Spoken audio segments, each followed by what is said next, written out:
Ce film est dédié à la mémoire de tous ces déportés et transportés qui n'ont jamais revu leur patrie. Vous qui regardez ce film, ayez une pensée pour leurs descendants qui vivent encore à 22 000 km d'Algérie. Pour bannir l'oubli, envoyez-leur une carte postale d'Algérie.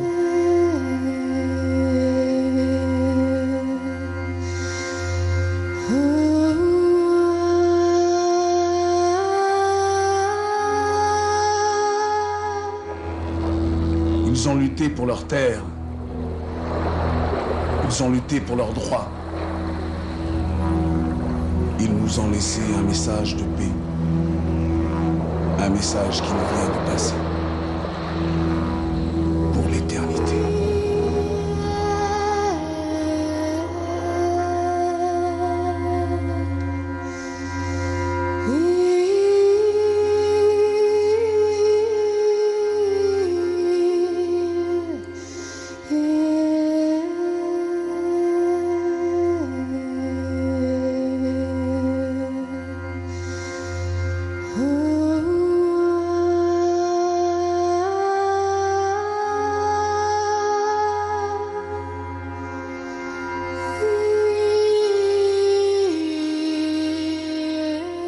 La Calédonie est restée avec ce fardeau sur les épaules et ce non-dit qu'il a pu exister. Moi, des membres de ma famille, de la génération de ma mère, donc des gens ayant 50 ans, m'ont dit « mais vous êtes fous, on ne parle pas de ces choses-là ». C'est simple, dans la colonisation, il y avait la colonisation, pour eux les Kanaks c'était pas des hommes, et nous on était moins que les Kanaks. Voilà. Les descendants d'Arabes ont toujours été considérés comme un petit peu des Calédoniens, un petit peu de deuxième zone. Quand on était à l'école, on nous traitait de salbico. Hein. Tous les jours, je pense à mon père. Pourquoi? Parce que je l'aimais beaucoup. Il me manque encore.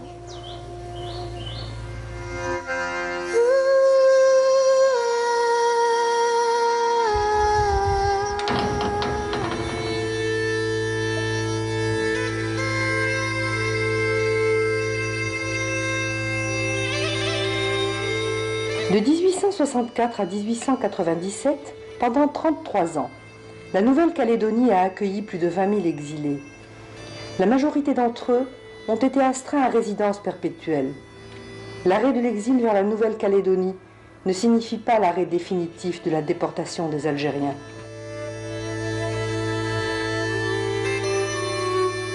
Ensuite, la décision est prise de ne plus envoyer d'Algériens en Nouvelle-Calédonie. Les condamnés aux travaux forcés sont envoyés sur la Guyane, essentiellement sur la Guyane. Lorsqu'on ferme le bagne de Guyane aux Européens, aux condamnés d'origine française, métropolitaine, on le laisse ouvert pour les Arabes et puis pour les condamnés aux travaux forcés des autres colonies, car évidemment, selon l'expression de l'époque, ils sont plus aptes à supporter le climat et la dureté de la condition, des conditions sanitaires en Guyane que les Européens. C'est en tout cas le prétexte qui est pris. L'administration française reprend comme destination la Guyane, comme terre de bagne. Et l'histoire se répète en Guyane. C'est sûr que la majorité des Arabes ont été plutôt à Cayenne, en Guyane, qu'ici. Ici, c'est réellement les déportés qui ont été internés. Et ce fut un autre cauchemar pour les Algériens qui furent envoyés à Cayenne. On voit par exemple pour les Algériens qui vont partir pour Cayenne, quels sont les délits qui sont commis et ce qui se passe. Et c'est là, on rentre dans un autre univers de contradiction parce que une partie des délits qui peuvent être commis par des Algériens qui étaient sous autorité française à l'époque correspondaient à des comportements qui appartenaient à la coutume.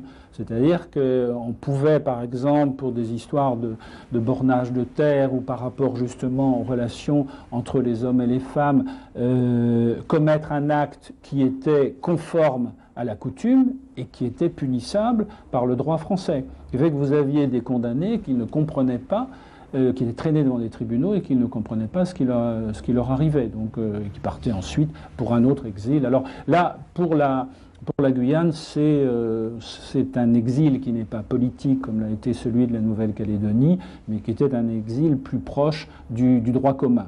Si tant est que parfois, on imagine bien que des condamnés qui étaient condamnés de droit commun avaient peut-être aussi une idée de révolte politique dans leur comportement, dans le délit qu'ils avaient commis.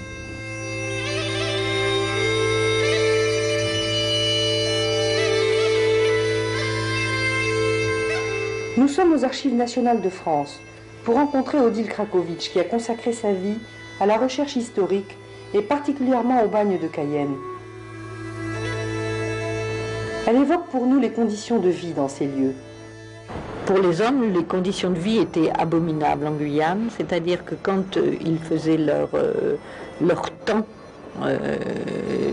de peine dans les bagnes, ils travaillaient tout nus pour être sûrs qu'ils ne puissent pas s'évader. Ils étaient enchaînés deux par deux et ces chaînes restaient toute la nuit. Tous les chercheurs que nous avons rencontrés ont été unanimes sur l'atrocité des conditions de vie à Cayenne. Bon, ben là, c'était des camps de la mort. C'était l'horreur. Déjà, le climat y était pour beaucoup. C'est l'humidité, les mycoses, les scorpions, les serpents, tout ce qu'il y a d'horrible. Et en plus, ils étaient très nombreux, donc une promiscuité terrible et un travail inutile. Quand on voit la route qui borde toute la Guyane, puisqu'il n'y a qu'une route, eh bien chaque mètre représente un mort. Pour illustrer la vie dans les bagnes de Guyane et l'horreur qui ont vécu d'innombrables hommes et femmes, nous nous dirigeons vers Imoussen, hameau perché dans les monts du Durdura, dans une petite maison entourée d'oliviers, pour rencontrer Belhous Ali Ben Mohamed, Ammi Ali, à la silhouette brisée. Déporté à Cayenne à l'âge de 17 ans, il crie sa colère d'avoir été privé de sa jeunesse.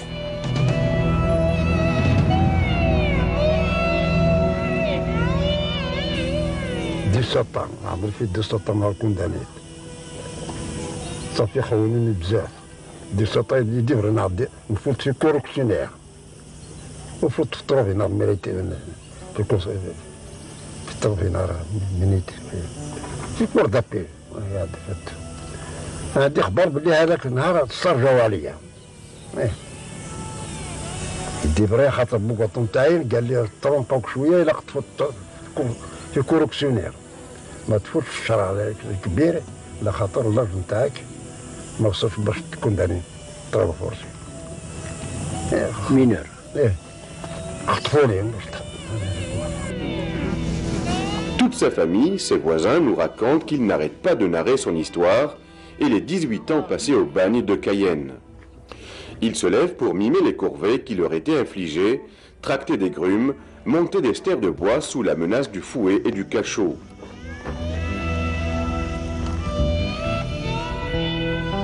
بريكون السبتة تربطها منا كي العود تربطها هكذا تدخل منا وهنا الكوردة حبل تربطو في البياسة نتاعها هكذا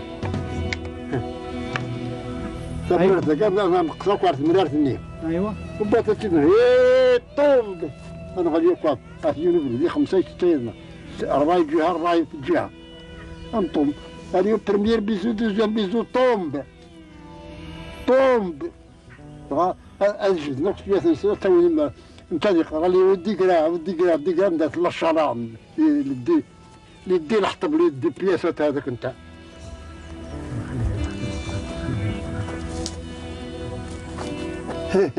إذا ما تجوزش مليح يضربوك بتشوكة بريفو 75 ans n'ont pas effacé le souvenir du perroquet qui les guettait, les surveillait, les harcelait.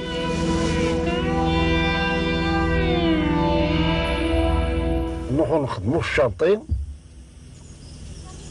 السرفة يعرف اللي يروح لهيه حنا نقعدو وهذاك الطيرار تجرى كي تجي يعيط علينا سرفيان يخبروا دغا نوضو باش ما لقاناش السرفة جالس ايه 8 ما عندوش خبر يقول إلي ويتور هذا الطير انا شفتو هذا الطير بلاد ما نعرف كيف هذا إلي ويتور واحد يقول طه وطهار وطهار. ايش معنى طهر؟ عندنا نقدر نحصل طيب سلطة. ندير صفيقة لا فروخ سيدي محمد داز كزاو المشوى دا ياكلوا الناس دي ميسانج من النار من الشادي شادي يقولوا لك تما رحت كي تدخل الوسم يطوحوا عليك ياكلوا. 75 ans après, Amir Ali vit encore au bagne.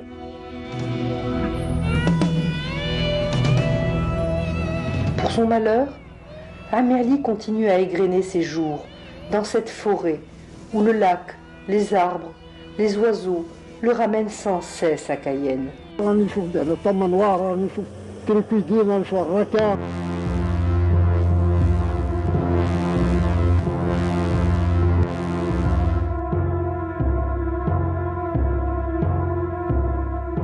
الفن ديال اسمه نسن شواده المكاك نتفكر الوحوش اللي تما لي فورميور فورمي مليوك. Alors ce déporté de 93 ans qui garde dans son corps et dans son âme cette déportation qu'il a vécue à l'âge de 17 ans, à peine sorti de l'adolescence, dans son corps, vous avez vu cette attitude courbée, celle qu'il a eue pendant 20 ans de déportation pour tirer les troncs d'arbres qu'il abattait dans la forêt de Cayenne. Il en conserve l'attitude, il marche courbé, comme s'il continuait à tirer jusqu'à ce jour encore ces arbres. Et puis au point de vue psychologique, cette espèce de répétition des terreurs qu'il a vécues pendant cette déportation, terreur des animaux d'abord, terreur des surveillants qu'il répète continuellement. Le malheur a fait qu'il habite actuellement près d'une forêt, et donc dès qu'il sort de son petite maison, dès qu'il sort de chez lui, il est en contact avec les mêmes éléments qu'il a vécu à Cayenne, ces arbres, et puis il hallucine ces animaux et ces terreurs qu'il a vécues, et que ces flashbacks qu'il vit continuellement continuent à perpétuer près de 75 ans de terreur, 75 ans après le début de sa déportation. اليوم راني كنتفكر هذاك نحب ساعة نتفكرو يبان ساعة ما عنديش اخبار، ما نعرف قلبي اللي يحبس، ما نعرف الدخان من راسي نطيح كنتفكر هذاك المجري والسخاطة هذاك. 75 ans après sa déportation, Amir Ali n'a pas oublié ses compagnons d'infortune, des gens de sa région embarqués avec lui et qui n'en sont pas revenus.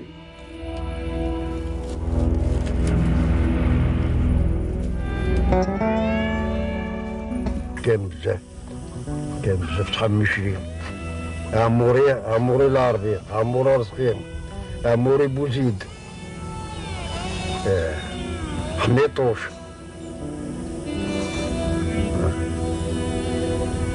الحاج رزقين، يكون فتاة ماتوا كاع ماتوا ثما كاين اللي ماتوا في البابور.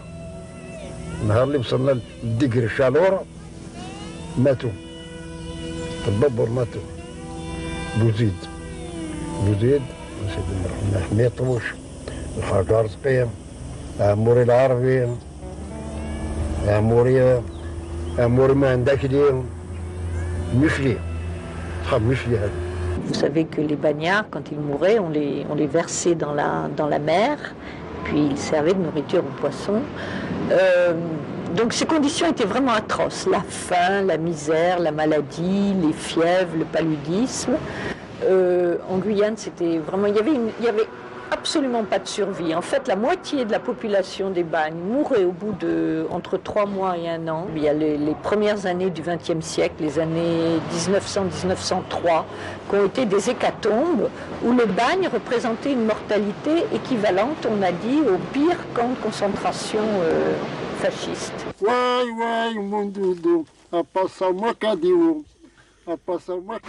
Nous quittons Amirli, le laissant chanter ses 18 ans de bagne, sa jeunesse confisquée et sa souffrance latente.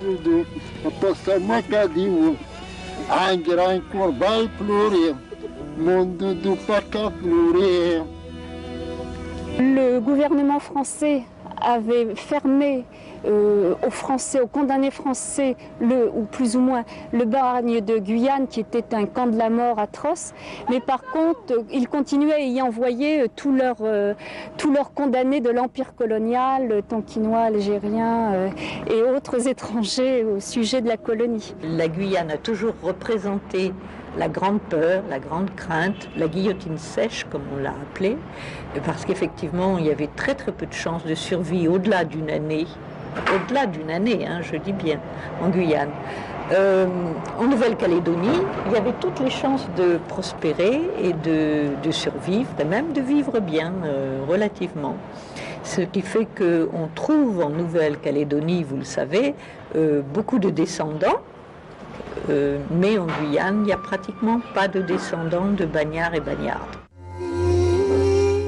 Nous retournons en Nouvelle-Calédonie pour découvrir le destin de tous ces exilés que l'administration française appelait transportés, mais que la mémoire algérienne nomme déportés, terme que nous utilisons désormais.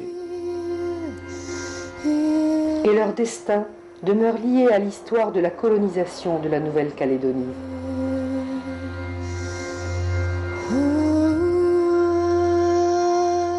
Sur cette terre, le robinet d'eau sale, comme le disait le gouverneur Feillet, fut fermé, mais le bagne ferma ses portes bien plus tard. Entre-temps, l'administration française créa des fermes pénitentiaires à travers le territoire calédonien et particulièrement à Bourail. Tous les condamnés qui étaient à Bourail faisaient tous les travaux qui étaient susceptibles d'apporter une aide au pays et une aide aux colons. Et en plus, une aide à la pénitentiaire elle-même. Donc, parmi les bagnards, il y en a, même s'ils n'étaient pas formés, ont été formés à la culture. Ont été formés à la culture du maïs, ont été formés à la culture de la canne à sucre, car à ce moment-là, ça marchait, le sucre en Nouvelle-Calédonie, ont été formés avec une vocation plus ou moins agricole.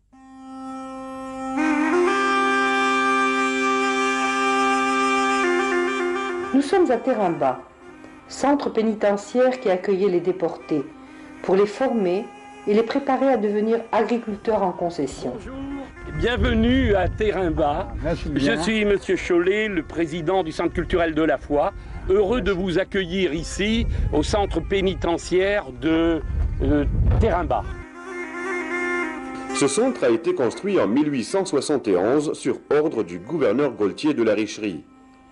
Il est devenu aujourd'hui un lieu de mémoire vivante, de réconciliation, un lieu qui réunit les repères d'une population fière de ses racines, un lieu que l'on nommait Fort Terimba. Il faut avant tout savoir et bien faire la différence entre Terimba, qui était un centre agricole, et d'autres centres pénitentiaires de Nouvelle-Calédonie qui avaient essentiellement le rôle de loger, nourrir et surveiller ces bagnards. Donc Terimba était quand même une sorte de centre de transition entre le statut de bagnard qu'avait la personne en arrivant ici et le statut de colon et de concessionnaire, donc qu'il pouvait acquérir s'il se montrait aussi digne des terres qu'on lui donnait. Donc tout bagnard n'était pas forcément agriculteur en arrivant sur le territoire. Il faut savoir que c'était quand même le but de l'administration pénitentiaire d'enrichir ces terres, de les occuper, et donc l'agriculture était un très bon moyen de faire évoluer les bagnards en Calédonie. L'administration pénitentiaire dégage dans la région de Bourail une superficie de 17 000 hectares, où seront fixés les exilés algériens, en leur octroyant des concessions de 4 à 5 hectares dans la vallée de Nessadiou, contre le paiement d'une rente annuelle et perpétuelle, avec l'obligation de mettre en valeur cette terre et de prouver leur capacité d'assurer leur subsistance. Tous ne deviennent pas concessionnaires. C'est ainsi que de colonisés, les Algériens deviennent collants malgré eux. Et ces concessionnaires s'installent, essayent de se marier. Ils se marient en général, ils ne peuvent se marier qu'avec des femmes européennes, puisqu'il n'y a pas de femmes algériennes venues en Nouvelle-Calédonie. Collinet, dans son travail de recherche, Les Arabes en Nouvelle-Calédonie, évoque la question du mariage. Libéré, le concessionnaire arabe cherche à se marier.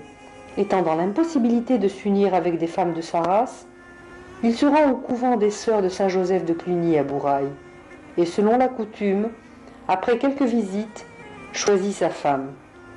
Ces déportés vivaient dans une solitude affective catastrophique, importante.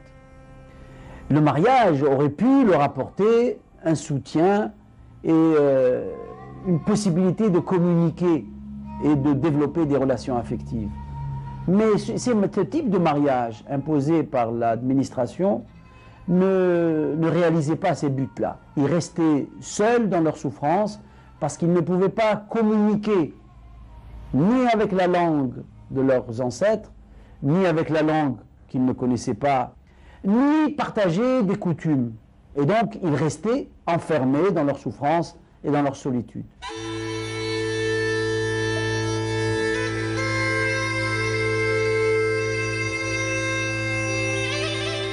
Nouméa. Nous sommes chez la famille Raleb, nous rendant visite à Messaouda, la doyenne de cette communauté de descendants de déportés algériens. Ici, le respect des vieux est sacré. Toute la famille était réunie ce jour-là. Les femmes d'un côté, les hommes de l'autre, commentant notre présence parmi eux.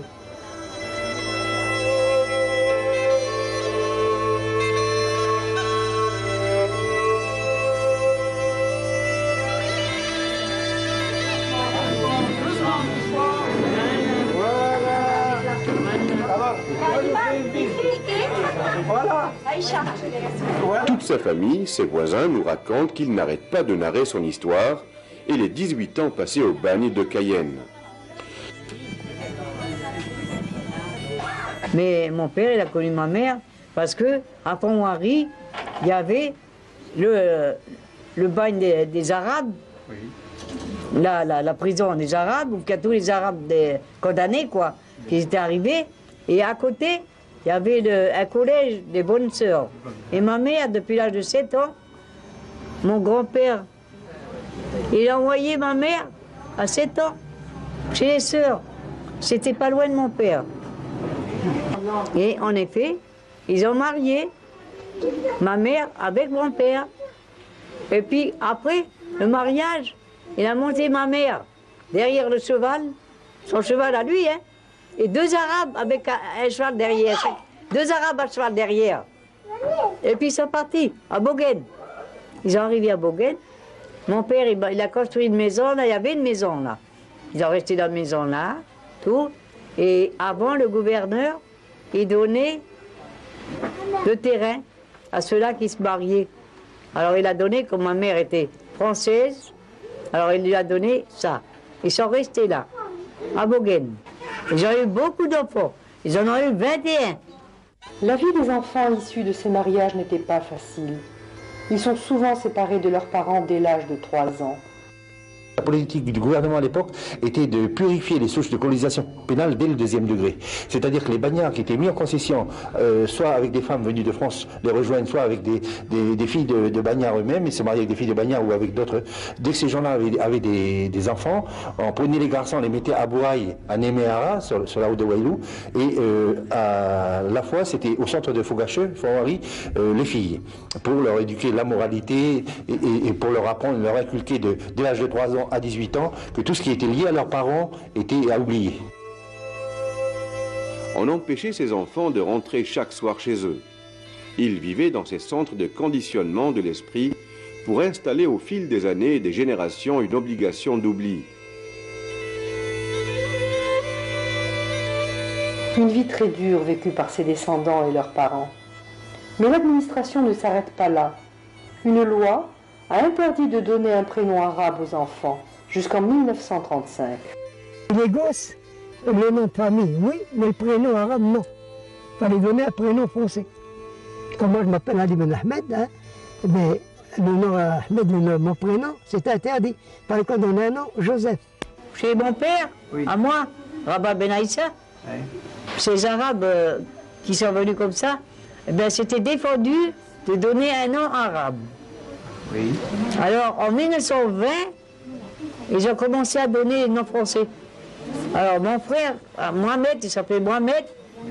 Papa lui appelait Louis. C'est mari, il est mort. Après, moi, je m'appelle Augustine. Augustine? Oui, Augustine. Mais mon nom arabe, c'est Messaouda. Messaouda. Oui. Messaouda. Chira. Chira. Mon père, il a dit que c'était sa mère à lui. C'était la maman, oui, la maman de mon père. Chira. On les appelait les enfants des chapeaux de paille, enfants de Bicot. Ils vécurent leur enfance dans une société coloniale injuste et inégalitaire où l'accès à l'école est conditionné. Je ne sais pas si Tayeb Haïfa vous l'a raconté, je le raconte dans un de mes livres. Quand il a fallu qu'il aille en classe, la seule école qui aurait accepté, de toute façon c'était l'école catholique, hein, l'école publique ne s'en occupait pas, ou très peu, et donc pour rentrer à l'école catholique il fallait avoir un nom de baptême. Autrement, il n'aurait pas pu rentrer, donc il a été baptisé Jean-Pierre, c'est comme ça qu'il a pu aller à l'école.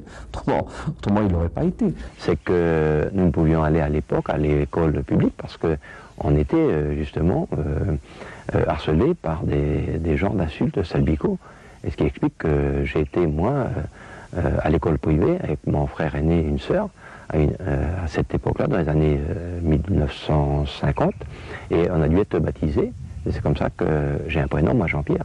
Sinon, à état civil, j'ai pas de prénom Jean-Pierre. On a souffert, nous, quelque part, parce qu'ils ne nous appelaient pas des Arabes, ils nous traitaient de bicots.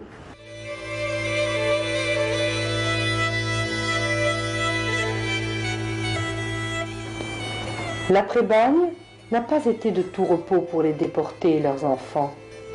Seul le courage et la persévérance leur ont permis de survivre et de féconder cette terre. Ils n'avaient pas d'autre alternative que de travailler pour survivre. Leur attachement à la terre était synonyme de vie. On a tous travaillé. Il nous a fait travailler. Papa, mon père, il avait beaucoup de terrain. Il avait du bétail, beaucoup. 300 têtes de bétail. Il avait des chevaux. Il avait tout ça. À Bogen, hein. Alors, là, il fallait travailler, il fallait tourner la terre. Il y avait la charrue, il y avait les bœufs. Moi, je marchais devant les bœufs, parce que j'étais petite. Et ma sœur, Chira, elle tenait la charrue derrière, comme un homme.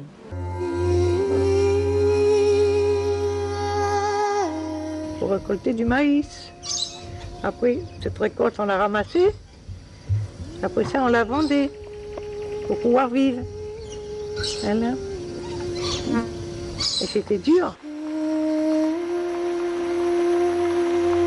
On faisait le lait avec le bétail, on faisait le beurre avec les vaches, on faisait notre café nous-mêmes, on faisait notre pain nous-mêmes, le riz on le plantait nous-mêmes, on faisait tout. Je vous dis, la seule chose qu'on achetait, c'était le sucre. C'est tout. Tout le reste, on le faisait. La souffrance du bagne, la pression de l'après-bagne et les différentes lois imposées par l'administration française n'ont pas fait oublier aux déportés leurs valeurs, leurs coutumes et leur religion. Bon, ma religion, c'est ma religion, c'est ma religion. Je mourirai mahométan. Je suis né mahométan, je mourirai mahométan.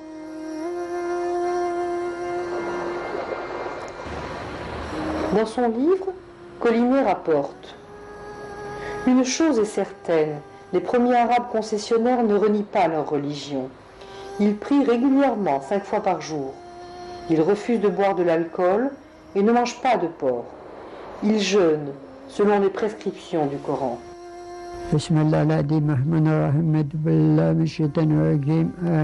Suivez sa religion, hein, son carême.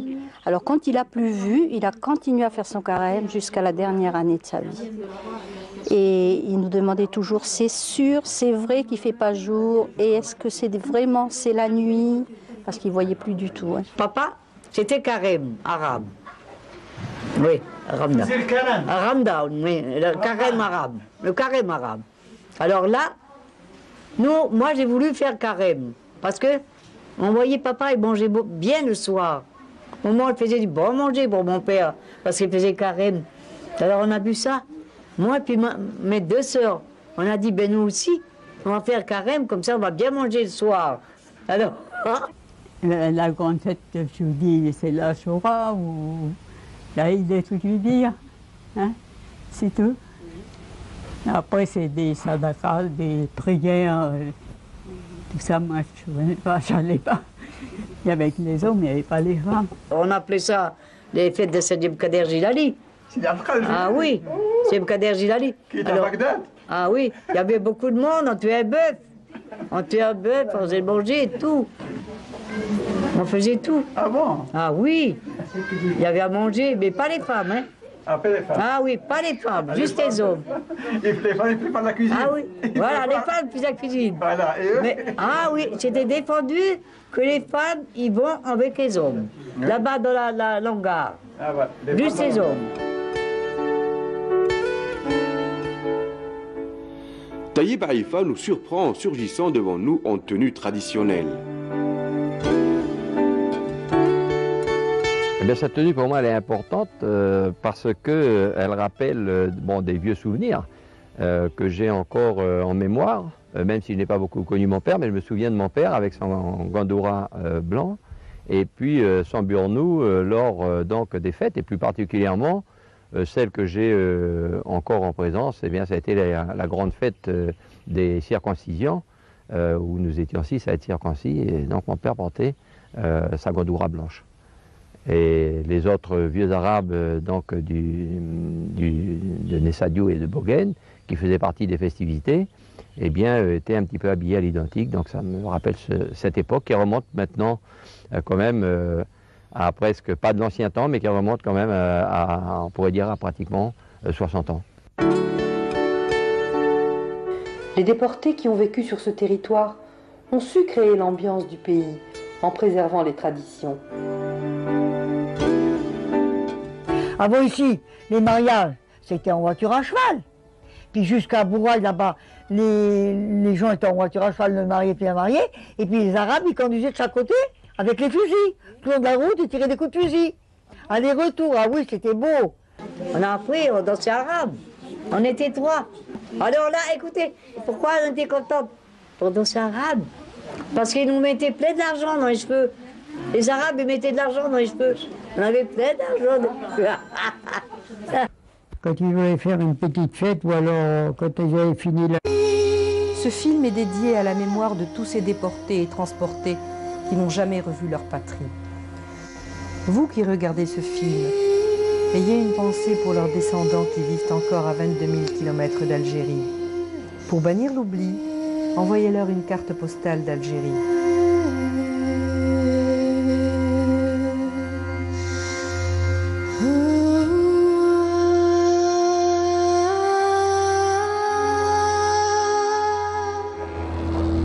Ils ont lutté pour leur terre. Ils ont lutté pour leurs droits. Ils nous ont laissé un message de paix. Un message qui nous vient du passé. Pour l'éternité.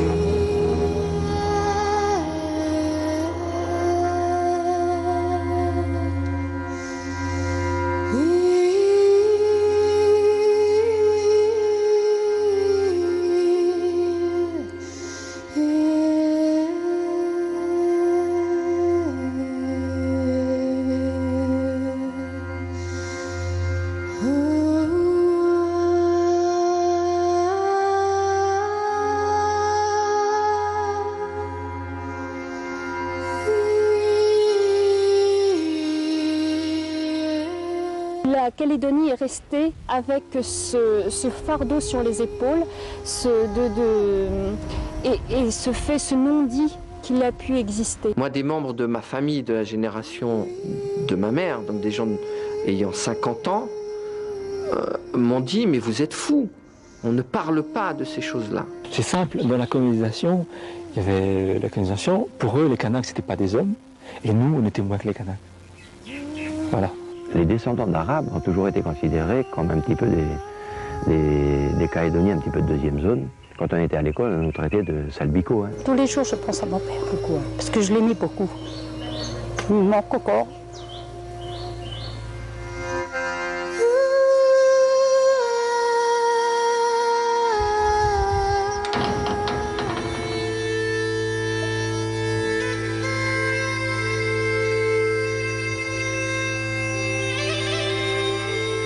De 1864 à 1897, pendant 33 ans, la Nouvelle-Calédonie a accueilli plus de 20 000 exilés. La majorité d'entre eux ont été astreints à résidence perpétuelle. L'arrêt de l'exil vers la Nouvelle-Calédonie ne signifie pas l'arrêt définitif de la déportation des Algériens.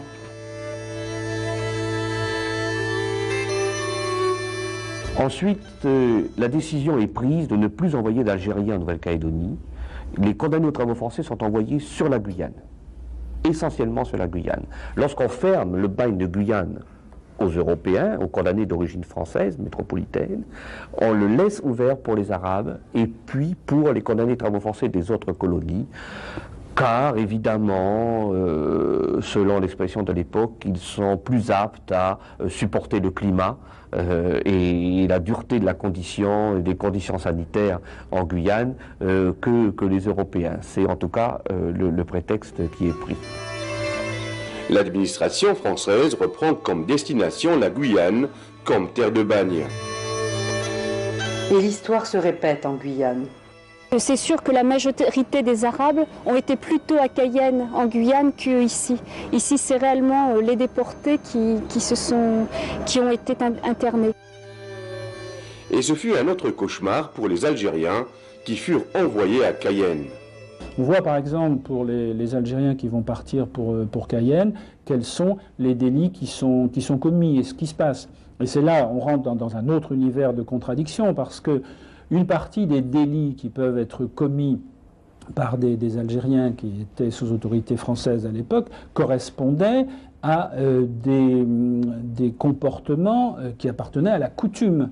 C'est-à-dire qu'on pouvait, par exemple, pour des histoires de bornage de terre ou par rapport justement aux relations entre les hommes et les femmes, commettre un acte qui était conforme à la coutume et qui était punissable par le droit français. Ce qui fait que vous aviez des condamnés qui ne comprenaient pas, qui étaient traînés devant des tribunaux et qui ne comprenaient pas ce qui leur arrivait, donc qui partaient ensuite pour un autre exil. Alors là, pour la Guyane, c'est un exil qui n'est pas politique comme l'a été celui de la Nouvelle-Calédonie, mais qui était un exil plus proche du droit commun. Si tant est que parfois, on imagine bien que des condamnés qui étaient condamnés de droit commun avaient peut-être aussi une idée de révolte politique dans leur comportement, dans le délit qu'ils avaient commis.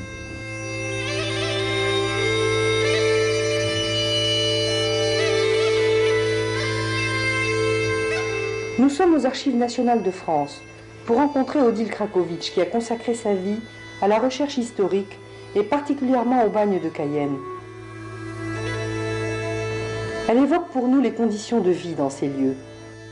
Pour les hommes, les conditions de vie étaient abominables en Guyane, c'est-à-dire que quand ils faisaient leur temps de peine dans les bagnes, ils travaillaient tout nus pour être sûrs qu'ils ne puissent pas s'évader. Ils étaient enchaînés deux par deux et ces chaînes restaient toute la nuit. Tous les chercheurs que nous avons rencontrés ont été unanimes sur l'atrocité des conditions de vie à Cayenne. Bon, ben là, c'était des camps de la mort. C'était l'horreur. Déjà, le climat y était pour beaucoup. C'est l'humidité, les mycoses, les scorpions, les serpents, tout ce qu'il y a d'horrible. Et en plus, ils étaient très nombreux, donc une promiscuité terrible. Et un travail inutile. Quand on voit la route qui borde toute la Guyane, puisqu'il n'y a qu'une route, eh bien chaque mètre représente un mort. Pour illustrer la vie dans les bagnes de Guyane et l'horreur qui ont vécu d'innombrables hommes et femmes, nous nous dirigeons vers Imoussen, hameau perché dans les monts du Durdura, dans une petite maison entourée d'oliviers, pour rencontrer Belhous Ali Ben Mohammed, Ammi Ali, à la silhouette brisée. Déporté à Cayenne à l'âge de 17 ans, il crie sa colère d'avoir été privé de sa jeunesse.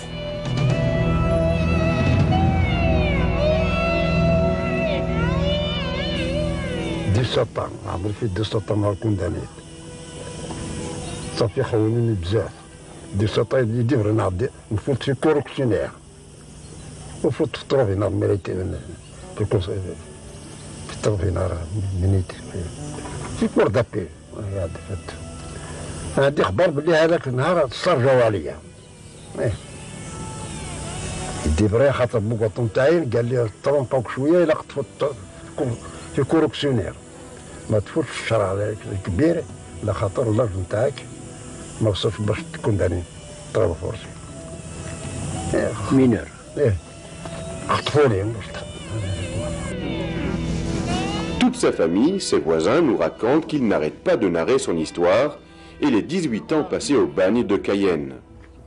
Il se lève pour mimer les corvées qui leur étaient infligées, tracter des grumes, monter des stères de bois sous la menace du fouet et du cachot.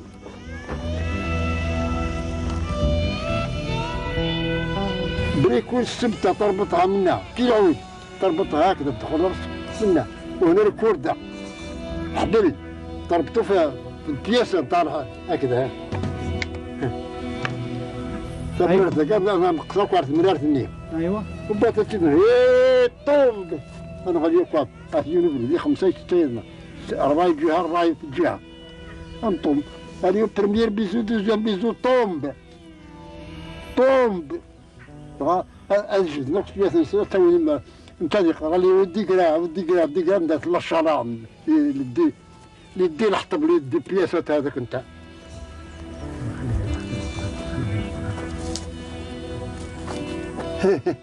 إذا ما تجوش مليح نضربك بتشوكا بريفو 75 ans n'ont pas effacé le souvenir du perroquet qui les guettait, les surveillait, les harcelait.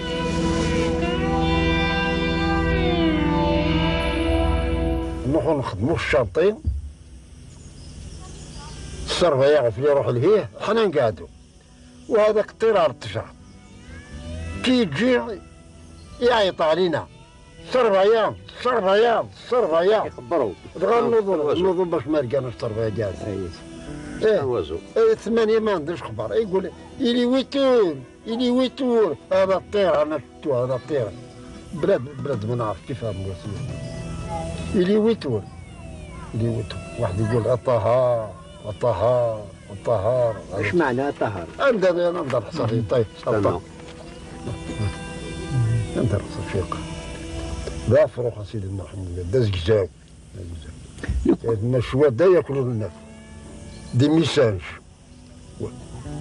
من النار بنادم من الشادي يقولوا لك تمايا رحت كي تدخل الوسم وتروح عليك ياكلوا. 75 ans après, Ammi Ali vit encore au bagne.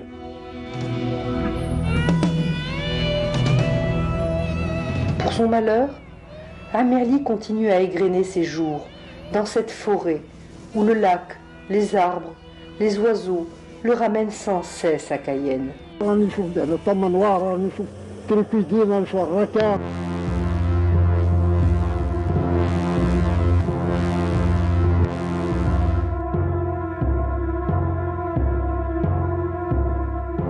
الفن ديال اسمه ونسن شواده المكاك نتفكر الوحوش اللي تما لي فورميور فورمي مليوك.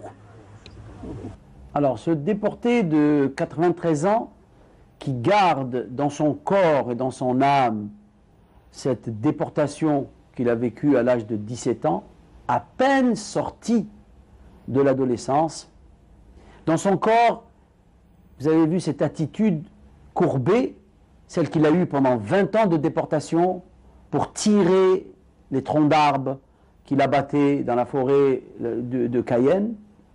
Il en conserve l'attitude, il marche courbé, comme s'il continuait à tirer jusqu'à ce jour encore ces arbres. Et puis au point de vue psychologique, cette espèce de répétition des terreurs qu'il a vécues pendant cette déportation, terreur des animaux d'abord, terreur des surveillants qu'il répète continuellement.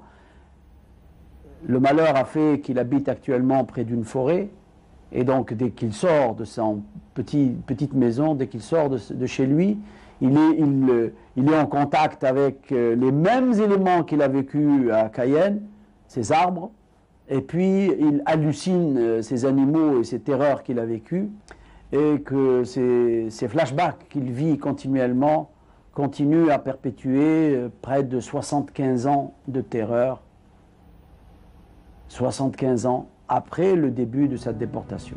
اليوم راني كنتفكر هذاك نحب ساعة نتفكرو يبان ساعة ما عنديش اخبار، ما نعرف قلبي لي يحبس، ما نعرف الدخان من راسي نطيح كنتفكر هذاك المجري والسخاطة هذاك.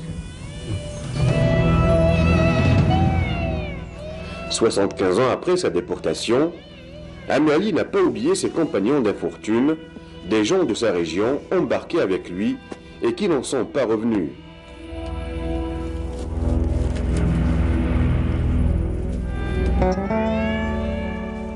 كان بزاف تحمشلي عموري العربي، عموري رزقين، عموري بوزيد، حنيطوش،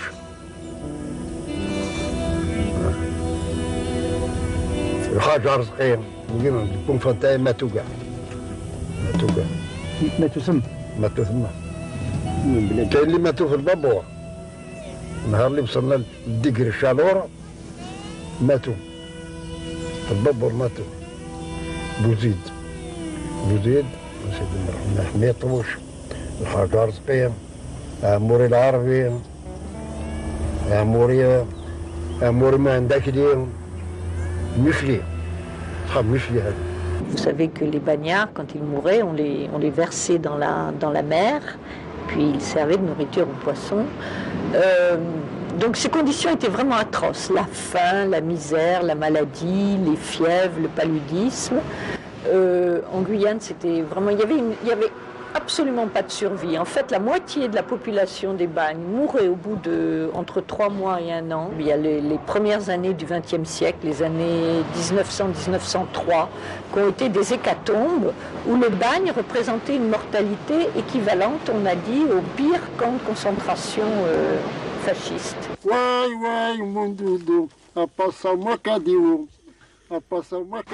Nous quittons Amerli, le laissant chanter ses 18 ans de bagne, sa jeunesse confisquée et sa souffrance latente.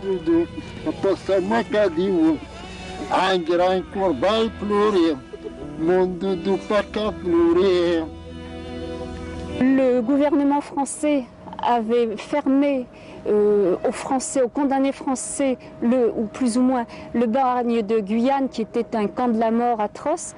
Mais par contre, ils continuaient à y envoyer tous leurs condamnés de l'empire colonial, tonkinois, algériens et autres étrangers au sujet de la colonie. La Guyane a toujours représenté la grande peur, la grande crainte, la guillotine sèche, comme on l'a appelé, parce qu'effectivement, il y avait très très peu de chances de survie au-delà d'une année, je dis bien, en Guyane. En Nouvelle-Calédonie, il y avait toutes les chances de prospérer et de survivre, et même de vivre bien, relativement. Ce qui fait qu'on trouve en Nouvelle-Calédonie, vous le savez, beaucoup de descendants, mais en Guyane, il n'y a pratiquement pas de descendants de bagnards et bagnardes. Nous retournons en Nouvelle-Calédonie pour découvrir le destin de tous ces exilés que l'administration française appelait transportés, mais que la mémoire algérienne nomme déportés, terme que nous utilisons désormais.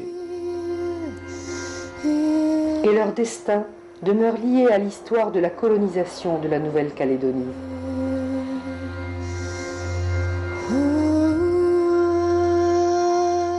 Sur cette terre, le robinet d'eau sale, comme le disait le gouverneur Feillet, fut fermé, mais le bagne ferma ses portes bien plus tard. Entre-temps, l'administration française créa des fermes pénitentiaires à travers le territoire calédonien et particulièrement à Bourail. Tous les condamnés qui étaient à Bourail faisaient tous les travaux qui étaient susceptibles d'apporter une aide au pays et une aide aux colons. Et en plus, une aide à la pénitentiaire elle-même. Donc, parmi les bagnards, il y en a, même s'ils n'étaient pas formés, ont été formés à la culture. Ont été formés à la culture du maïs, ont été formés à la culture de la canne à sucre, car à ce moment-là, ça marchait, le sucre en Nouvelle-Calédonie, ont été formés avec une vocation plus ou moins agricole.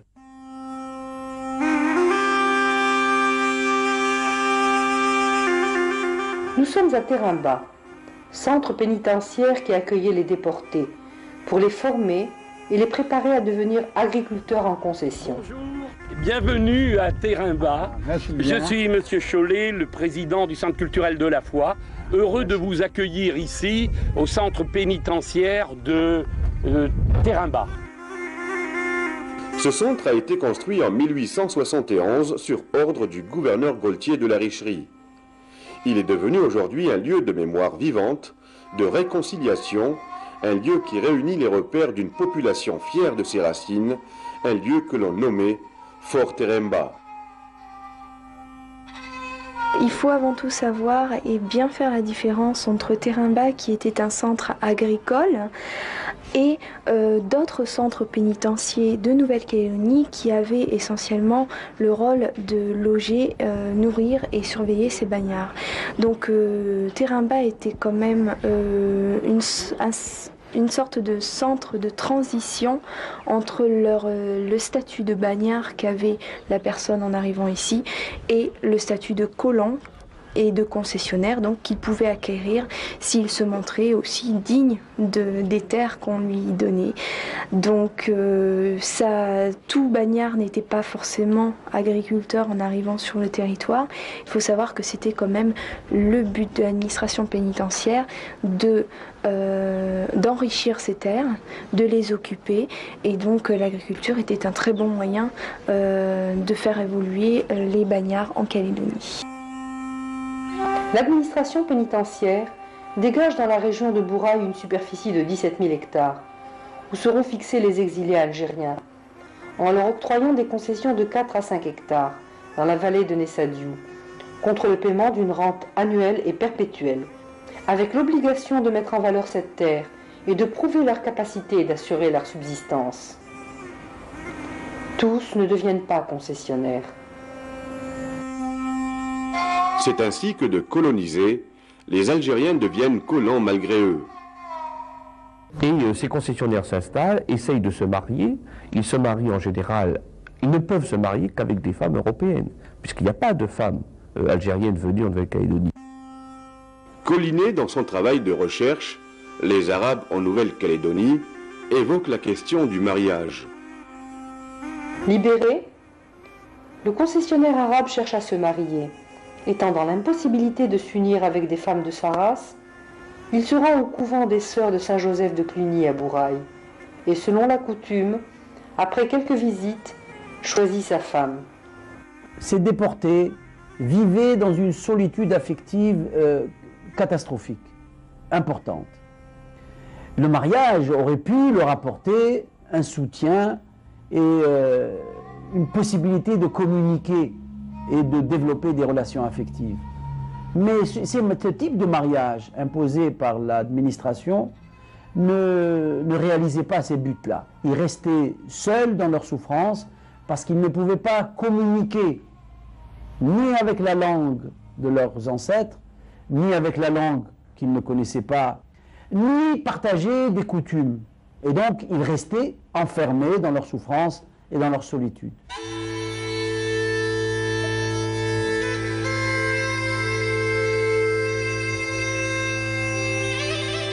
Nouméa.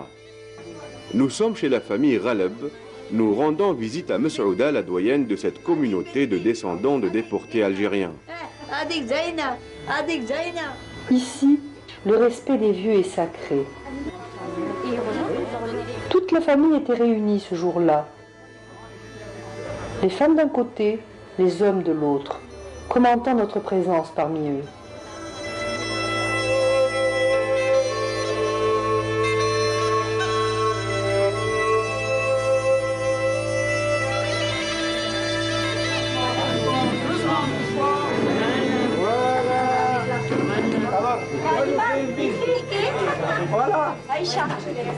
Toute sa famille, ses voisins, nous racontent qu'il n'arrête pas de narrer son histoire et les 18 ans passés au bagne de Cayenne. Mais mon père, il a connu ma mère parce que à Pont-Henri, il y avait le bagne des Arabes, la prison des Arabes, où il y a tous les Arabes condamnés, quoi, qui étaient arrivés. Et à côté, il y avait un collège des bonnes sœurs. Et ma mère, depuis l'âge de 7 ans, mon grand-père, il a envoyé ma mère à 7 ans chez les sœurs. C'était pas loin de mon père. Et en effet, ils ont marié ma mère avec mon père. Et puis après le mariage, il a monté ma mère derrière le cheval, son cheval à lui, hein, et 2 Arabes avec un cheval derrière. 2 Arabes à cheval derrière. Et puis ils sont partis à Bogen. Ils sont arrivés à Bogen. Mon père, il a construit une maison, là, il y avait une maison là. Ils ont resté dans la maison là, tout. Et avant, le gouverneur, il donnait le terrain à ceux-là qui se mariaient. Alors il a donné, comme ma mère était française, alors il lui a donné ça. Ils sont restés là, à Bogen. Ils ont eu beaucoup d'enfants. Ils en ont eu 21. La vie des enfants issus de ces mariages n'était pas facile.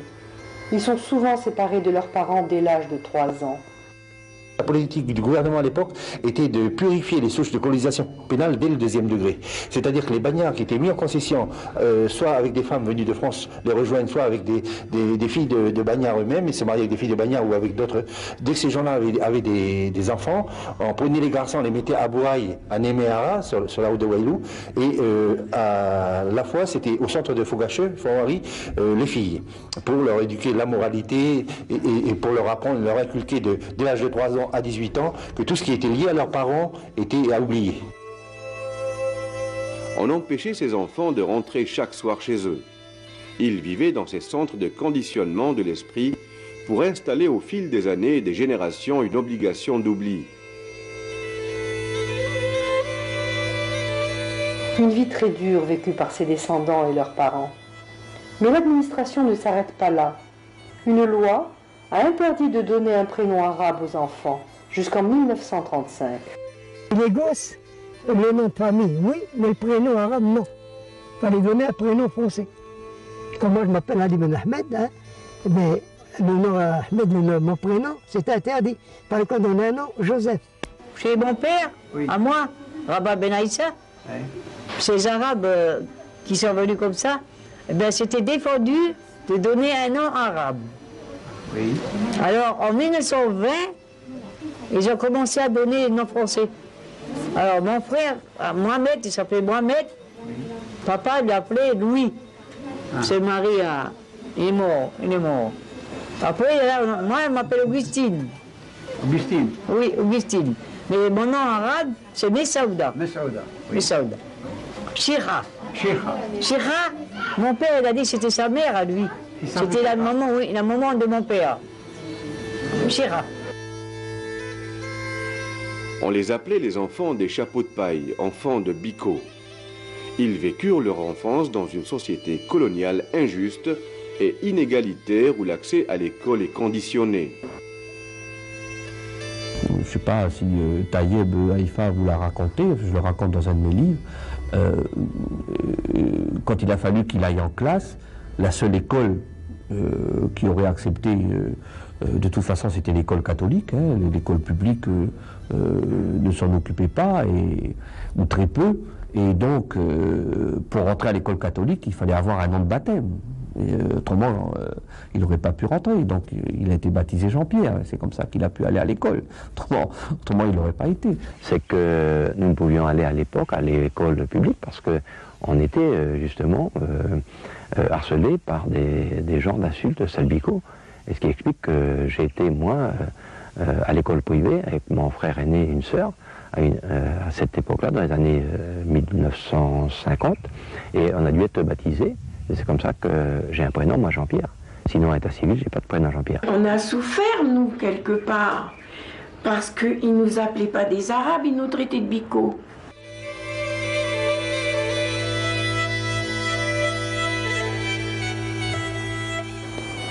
L'après-bagne n'a pas été de tout repos pour les déportés et leurs enfants. Seul le courage et la persévérance leur ont permis de survivre et de féconder cette terre. Ils n'avaient pas d'autre alternative que de travailler pour survivre. Leur attachement à la terre était synonyme de vie.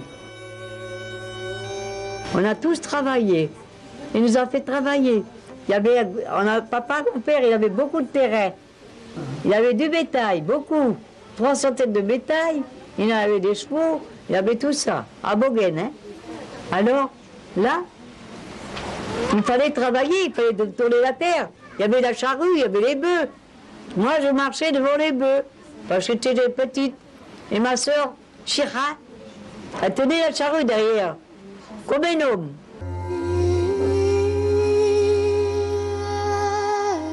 Pour récolter du maïs.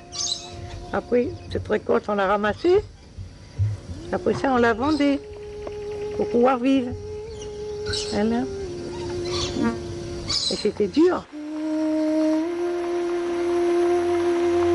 On faisait le lait avec le bétail, on faisait le beurre avec les vaches, on faisait notre café nous-mêmes, on faisait notre pain nous-mêmes, le riz on le plantait nous-mêmes, on faisait tout. Je vous dis, la seule chose qu'on achetait, c'était le sucre. C'est tout. Tout le reste, on le faisait. La souffrance du bagne, la pression de l'après-bagne et les différentes lois imposées par l'administration française n'ont pas fait oublier aux déportés leurs valeurs, leurs coutumes et leur religion. Bon, ma religion, c'est ma religion, c'est ma religion. Je mourirai mahométan. Je suis né mahométan, je mourirai mahométan.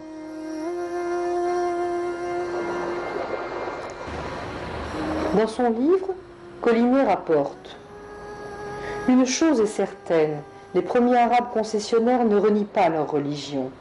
Ils prient régulièrement 5 fois par jour. Ils refusent de boire de l'alcool et ne mangent pas de porc. Ils jeûnent selon les prescriptions du Coran.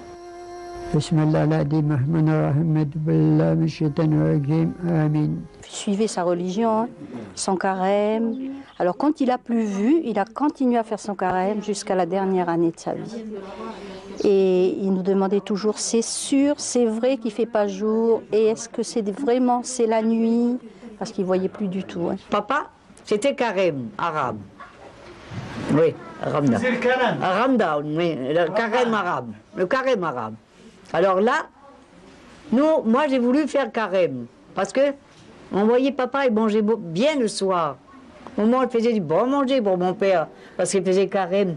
Alors on a bu ça. Moi et puis mes 2 sœurs, on a dit, ben nous aussi, on va faire carême, comme ça on va bien manger le soir. Alors, la grande fête, je vous dis, c'est la Shoah ou l'Aïd et tout, je veux dire. Hein? C'est tout. Après, c'est des sadakas, des prières, tout ça, moi, je n'allais pas. Il y avait les hommes, il n'y avait pas les femmes. On appelait ça les fêtes de Sidi Kader Jilali.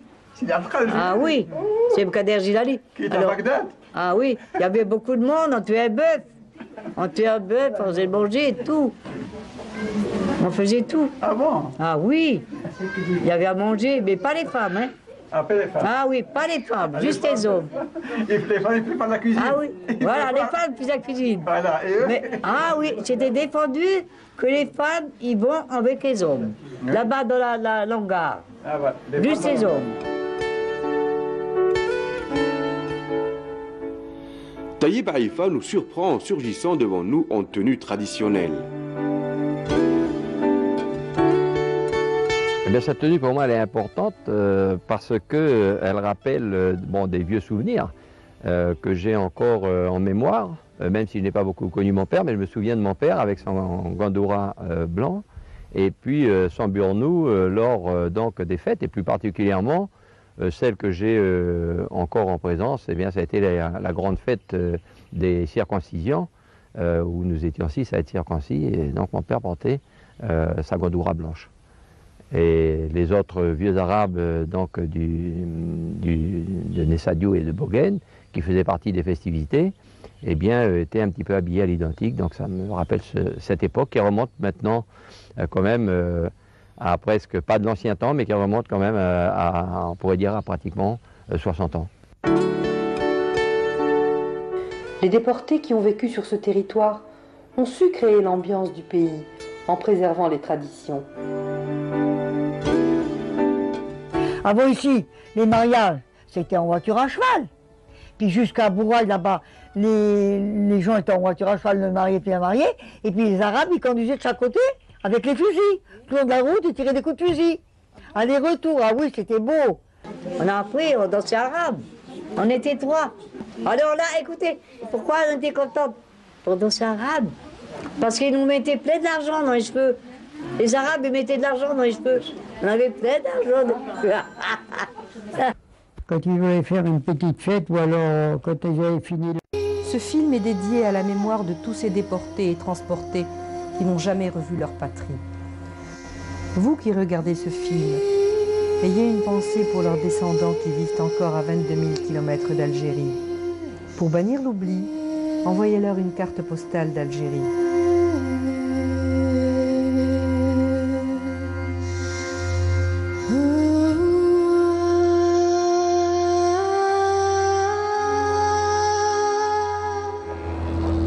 Ils ont lutté pour leur terre. Ils ont lutté pour leurs droits. Ils nous ont laissé un message de paix. Un message qui nous vient du passé. Pour l'éternité.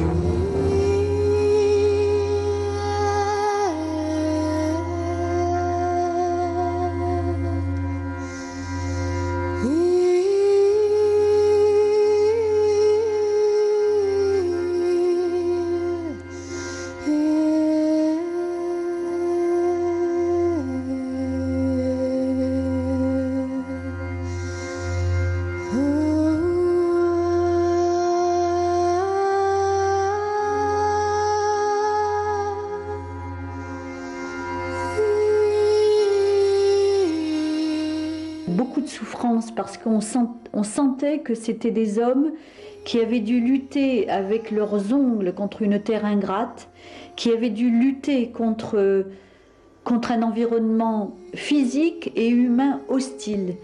Quand on se rappelle, ben nous aussi on pleure. Nous aussi on a les larmes qui coulent. Et quand on va à la mosquée, on prie pour nos vieux. Nous, on s'en est bien sortis. Nous, c'est une chance ce que nous vivons. Nous, on est des privilégiés aujourd'hui, malgré notre histoire, on est des privilégiés. Nous, on n'a pas à se plaindre, on a à pleurer le sort de nos aïeux. Parce qu'eux ont souffert, mais pas pour nous. Nous, la vie est facile ici. Et à la limite, on peut participer, nous, à construire ce pays. C'est notre seule raison d'exister aujourd'hui.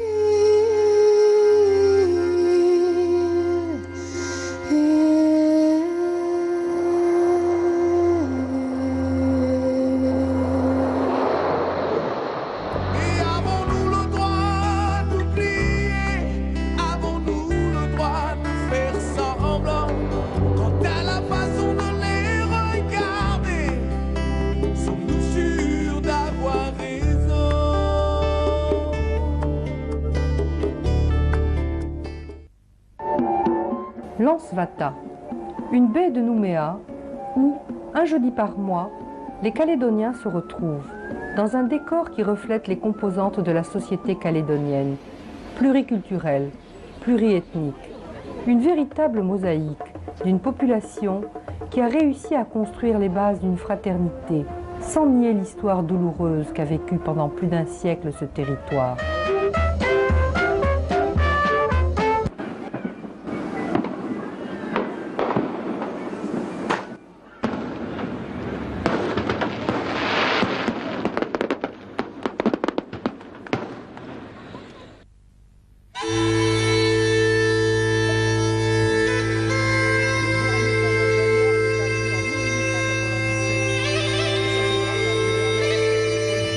Des images qu'on ne pouvait pas voir sur cette terre 30 ans auparavant, à cause du poids du bagne qui a été conforté par des lois. Après la fermeture du bagne en 1922, il y a une loi qui a été votée en Nouvelle-Calédonie, donc un arrêté officiel pour raser tous les bâtiments du bagne, donc pour faire disparaître les traces du bagne dans ce pays. Pourquoi? Eh bien tout simplement parce que le sujet du bagne a été un sujet tabou pendant des générations dans les familles calédoniennes qui descendaient de bagnards et les familles calédoniennes qui descendaient de colons libres ne se fréquentaient pas, ne se parlaient pas, s'ignoraient totalement. Donc ça a vraiment été une fracture pendant des générations. Une mémoire qui a souffert de l'abandon et d'une destruction délibérée. Des espaces désertés, livrés à la brousse, agressés par la nature et les hommes. Une véritable honte vis-à-vis du passé. Une honte qui amplifie la douleur de tous ces vieux, morts dans le silence, loin de leur patrie, heurtés par la violence de la vie du bagne sans aucune pitié.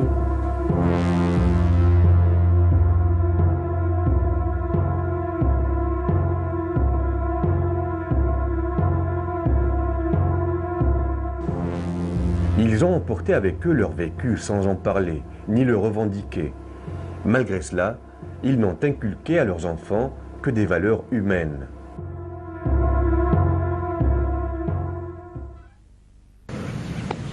Qu'est-ce que j'aurais pu apprendre de eux? Je crois que c'est le respect de l'autre. Ça, c'est beaucoup... on peut dire qu'avec eux, on savait respecter l'être humain. Ça, c'est sûr. Et ils ne voulaient pas raconter, ils ne voulaient pas ils ne voulaient pas, je pense, qu'il y ait de haine entre les hommes. Je ne peux pas dire entre les Français ou c'est ça, entre les hommes quand même. Parce que malgré tout, ils étaient quand même des gens de cœur, malgré tout. Hein. Bon, ceux que j'ai connus, c'était vraiment des gens de cœur. Hein. Et qui se sont donné les moyens, par leur travail, de nous offrir à nous, comme un cadeau, quelles que soient les communautés, la joie et l'extraordinaire, comment je pourrais dire, l'extraordinaire privilège de se lever tous les matins, d'ouvrir la fenêtre et de se dire, mon Dieu, qu'est-ce qu'on est bien, malgré les problèmes. Paradis, ça n'existe pas sur Terre. On se dit que c'est un cadeau extraordinaire qu'ils nous ont fait.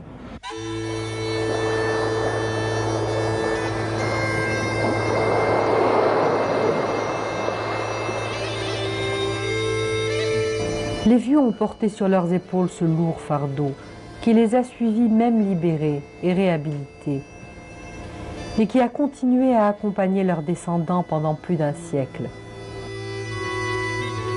Je pense que les descendants, par exemple, des condamnés algériens qui sont partis en Nouvelle-Calédonie ont subi quand même une forme de honte, ont continué à être punis aussi, parce qu'il y avait eu la confiscation des terres, etc. Ils ont porté sur leurs épaules le fait que quelqu'un était parti à une époque où en plus on n'imaginait pas ce que l'histoire allait donner plus tard, c'est-à-dire quelqu'un était condamné et on emportait l'idée que c'était quelque part un héros d'une forme de révolte pouvait rester dans la mémoire, mais la réalité c'est que c'était la honte quand même de la condamnation et la honte du bagne. Le bagne, ce mot tabou qui a laissé des générations vivre leur douleur dans le silence, un silence qui a duré longtemps, qui les a privés de leur identité, de leurs origines, de leur sang. Pendant 3 générations, ici en Calédonie, on n'a pas parlé du bagne. C'était tabou, c'était interdit, c'était quelque chose, il fallait raser les bâtiments, il fallait oublier les souvenirs, il fallait faire disparaître les papiers, etc. C'était vraiment une volonté de négation complète. Sand se souvient. Ma maman m'a dit que le jour de l'enterrement, après l'enterrement, ces 3 enfants sont revenus à la maison, ont mis dans un camion tous les objets de la maison, qui étaient des objets nord-africains et des objets kanaks, et sont partis au dépotoir et ont tout jeté. C'est-à-dire une volonté réelle de de s'affranchir de ses origines, de se débarrasser d'un passé qui est trop lourd. Le bagne, c'est quelque chose de honteux, on les appelait les chapeaux de paille. Marie-France Cubada, journaliste à RFO, première à avoir réalisé un reportage sur les descendants de déportés algériens en 1984, Mektoub. Elle nous dit les raisons qui l'ont poussée à faire ce travail. J'ai une sœur qui a épousé un monsieur Rabat Benaïssa. Et j'ai donc des neveux et des nièces qui posaient des questions. Graziella et Fabrice, qui posaient des questions qui n'avaient pas de réponse, qui posaient des questions à la maison, qui ne posaient pas de questions à l'extérieur, parce qu'on ne parle pas de ces choses en Calédonie. Et j'ai voulu faire ce magazine justement pour faire œuvre de mémoire, pour pouvoir répondre à des questions. Les Arabes sont venus en Nouvelle-Calédonie déportés, donc contre leur gré. Ils se sont installés contre leur gré aussi au début, et puis ils sont devenus, je crois, complètement calédoniens. Déjà, en 1984, Marie-France Cubada a rencontré des difficultés à faire parler ses descendants. Ils préféraient le silence. Et parce qu'on n'en parle pas, c'est pire encore. Quand on parle, on dédramatise beaucoup. Et donc j'avais ces deux difficultés-là, pour trouver les bonnes personnes et essayer de les convaincre. Et puis une caméra, c'est difficile de parler à une caméra quand on n'est pas professionnel, de confier ses émotions. Et c'est pour ça que même si le magazine a réussi à être émouvant, je veux dire, en dépit de toutes ces difficultés-là, les gens ont réussi à dire des choses qu'ils avaient dans les tripes. Et donc, Dieu sait s'ils en ont. Parce que ça a réussi à dépasser, je dirais, l'écran de la caméra, quoi. Parler d'eux pour la première fois à la télévision, c'est les faire exister. Une formidable occasion pour que ces enfants s'affirment et demeurent détenteurs de la mémoire de leurs vieux. Mes neveux ont accueilli ce documentaire avec un peu de soulagement, je dirais. C'est vrai que les langues se sont un peu déliées après ce magazine. On a parlé plus facilement, on a ressorti les douleurs, c'est-à-dire avec un processus psychologique normal qui est de faire son deuil. Il faut faire son deuil un jour. Et je crois qu'ils ont assez bien accepté ça. Ça les a un peu détendus. Aujourd'hui, ils sont calédoniens. Ils font partie de ce kaléidoscope qui a vécu dans le non-dit. Et il y a 15 ans, quand je suis venue, les gens ne disaient pas facilement qu'ils étaient de Bourail. Et quand ils disaient de Bourail, ils le disaient timidement parce que Bourail signifiait bagnard, a fortiori arabe bagnard. Donc on ne disait pas trop d'où on était, ou alors il fallait avoir une relation de confiance. Les gens n'en parlaient pas, hein. On n'en parlait que le soir à table. Nous, les enfants, on ne parlait pas, on écoutait. Mais jamais les gens en parlaient. Jamais, jamais, jamais. Donc, tout était caché, quoi. Alors donc, les Européens ne parlaient pas, donc on ne parlait pas des Arabes non plus, quoi. Avant, moi, à l'âge de ma fille, 18 ans, j'entendais jamais entendu parler des déportés politiques ou prisonniers, tout simplement. À quoi est dû? Je pense que c'est surtout culturel. Il y a beaucoup de non-dits, il y a beaucoup de... C'était aussi peut-être une honte que de dire qu'on était enfant ou apparenté à des bagnards, j'en sais rien. C'est ce qui se dit, hein. José-Louis Barbonsan, l'homme des non-dits, il a eu le courage de briser la loi du silence en publiant un travail de recherche sur le pays du non-dit. Dans ce pays, on a installé un non-dit parce qu'il était important d'oublier. Il était important d'oublier ce qu'on appelait le temps de la boue, le temps de l'opprobre. Et on disait ah mais les vieux, ils ont assez souffert. Il ne faut pas parler de ce temps-là. Ça y est, le temps de la souffrance est fini maintenant. Et vous avez tout un phénomène de non-dit qui s'est installé et qui fait qu'il a fallu donc dans les années 70-80, bon, c'est vrai que j'étais l'un des premiers à soulever le tabou du voile et commencer à dévoiler un certain nombre de choses que j'ai découvert moi-même d'ailleurs, hein, que je ne savais pas. Mais c'était important pour nous de le faire en tant que Calédoniens d'origine européenne, parce que c'était pour moi, en tout cas, l'un des moyens de parler en face à face avec les Kanaks, parce qu'on ne pouvait pas nous renier une histoire et puis commencer un dialogue constructif à partir du moment où il y a toute une partie dans l'histoire que l'on ne voulait pas assumer. Comme il y avait quand même un mouvement indépendantiste qui avait tendance à vouloir faire partir toute une partie de population, ceux qui se sentaient vraiment calédoniens se sont dit, mais il faut que je trouve des preuves là, il faut que je trouve des preuves que je suis là depuis plusieurs générations et donc voilà, si on peut dire qu'on a un ancêtre bagnard ou qu'on a un ancêtre kanak, on n'a plus besoin de chercher d'autres preuves.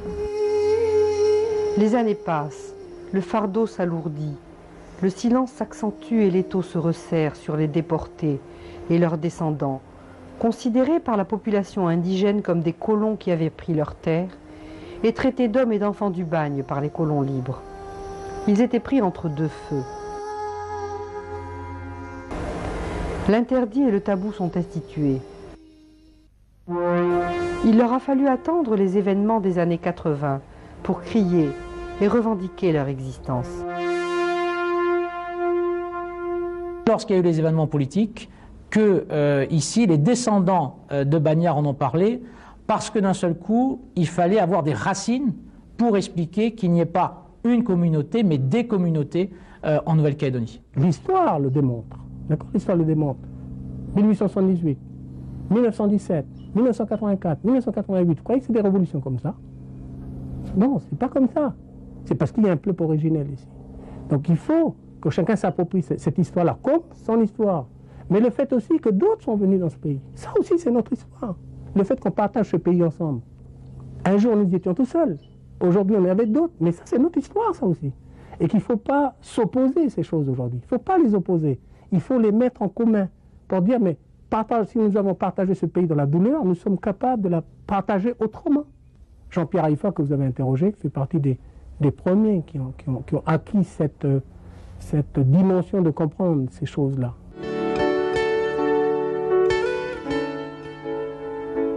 Un pays pour tous. Dialogue entre tous. Ce sont les slogans forts de l'homme politique dans les différentes campagnes électorales pour faire exister et participer toutes les communautés, sans exclusion, à la construction de la Nouvelle-Calédonie. De 1982 à 1984, la paix civile a régné. Ce que nous avons fait maintenait la paix. Les Calédoniens circulaient librement, pouvaient travailler et réaliser leurs affaires. Le bilan est simple. Et je pose la question à tous, à vous tous. N'était-il pas mieux de vouloir ensemble la paix et le partage plutôt que d'y être contraint après tant d'années perdues, après tant d'affrontements et trop de deuil?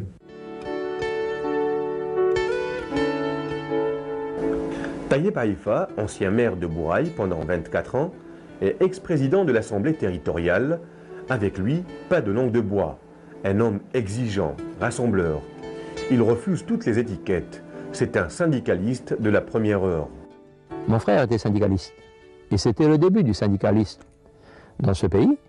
Eh bien, j'ai fait, comme un enfant aurait fait avec son père, mais moi je n'ai pas de père, ma référence c'était mon frère. Donc je pense que c'est un petit peu ce qui m'a amené au syndicaliste. J'ai pris goût. Et comme on dit, je suis tombé peut-être dans la marmite de potions magiques d'Astérix. Et j'ai fait du syndicalisme. Et jeune syndicaliste, j'ai milité politiquement. J'ai milité politiquement avec le parti de l'Union calédonienne, donc c'était Kanak et Blanc. Et c'est ce qui explique peut-être que j'ai beaucoup d'amis Kanak. Et j'ai donc fait un parcours de militant, mais très rapidement, j'ai été remarqué par les responsables du parti. Et donc on m'a proposé d'être élu. J'ai été en 1967 le plus jeune élu de l'Assemblée territoriale, donc le petit parlement local.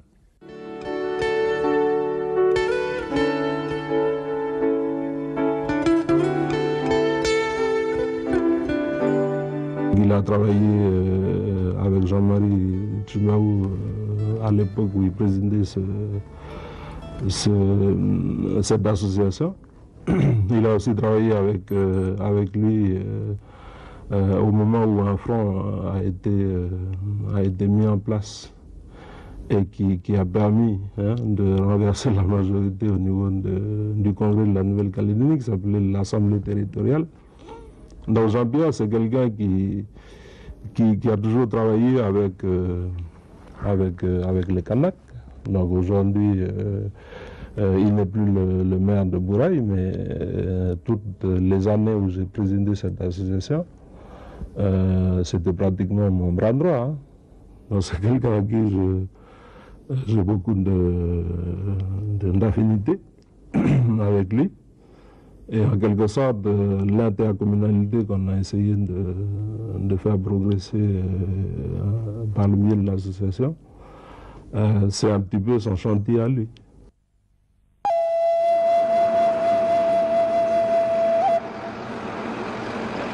Bouraï, ville de brousse, qui a une histoire dure, lourde pour les Kanaks comme pour les déportés algériens.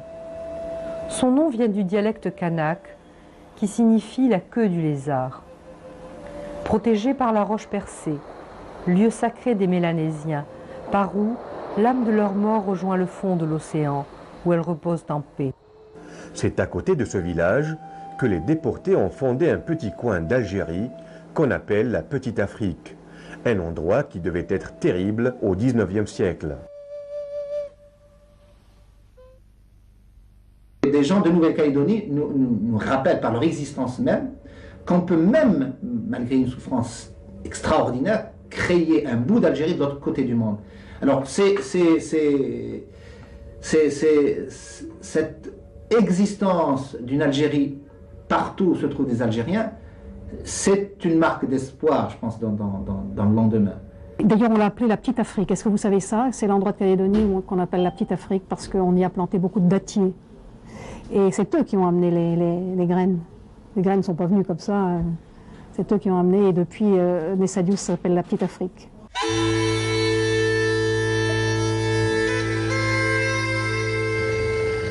La Petite Afrique, une région montagneuse, fertile, où vivent la majorité des descendants d'Algériens. C'est au creux de ces montagnes que nous découvrons la propriété de Taïeb Haïfa.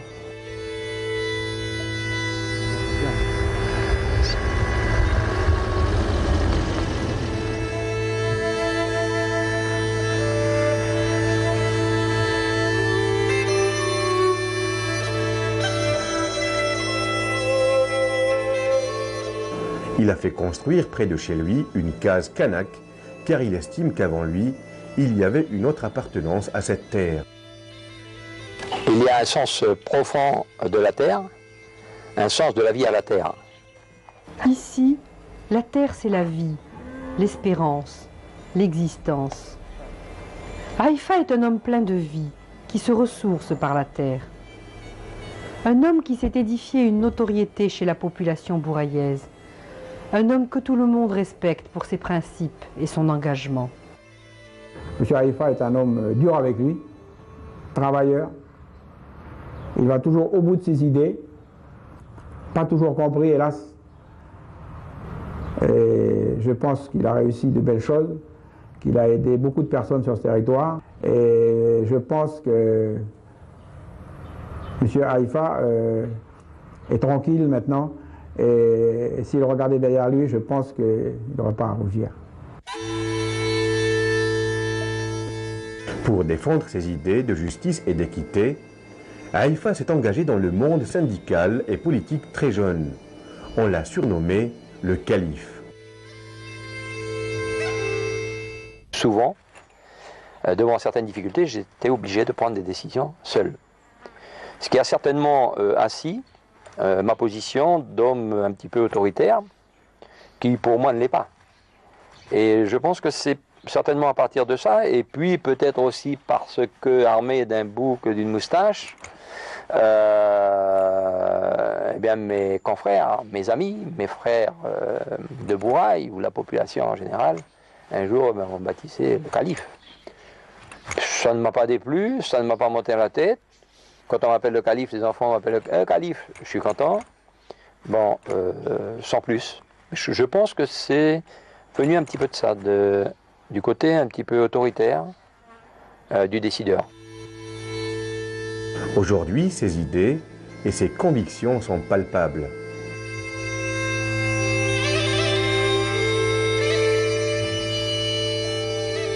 La mairie de Bouraï. Sur sa façade, des sculptures rappellent aux passants les composantes de la population bouraïaise. Comme le cavalier arabe, avec son cheval, son fusil, son chèche, qui semble vouloir sortir du mur, pour dire « Nous existons ici », en prenant à témoin le croissant et l'étoile, fort symbole culturel de sa civilisation.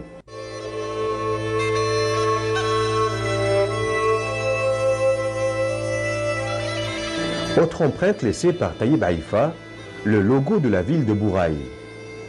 On a fait le logo, donc le signe héraldique de la commune de Bouraï. Il a fallu intégrer toutes les composantes de cette commune. Il ne suffisait pas de faire seulement un beau dessin qui ne représentait rien. Donc vous trouvez donc le croissant. Il était important de le signaler. Pourquoi? Parce que la présence arabe à Bouraï est quand même quelque chose d'important, puisque de toute façon on a la petite Algérie à Nessadiou, Bogen Nessadiou.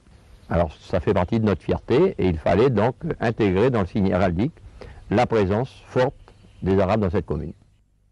C'est quand même extraordinaire que le maire de Bouraï porte un nom algérien, et d'où ça peut venir.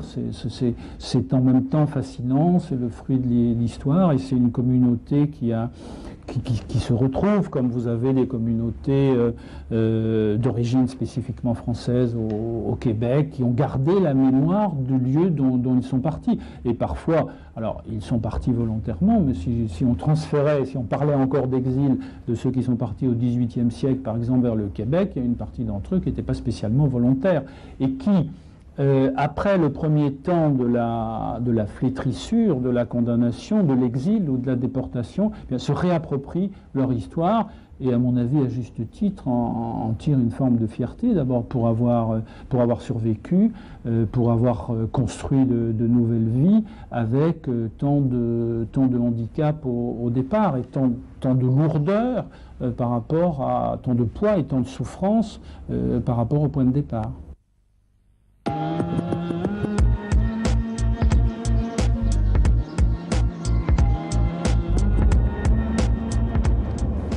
Taïeb Haïfa nous conduit vers Yengen, fief de Jean-Marie Djibaou.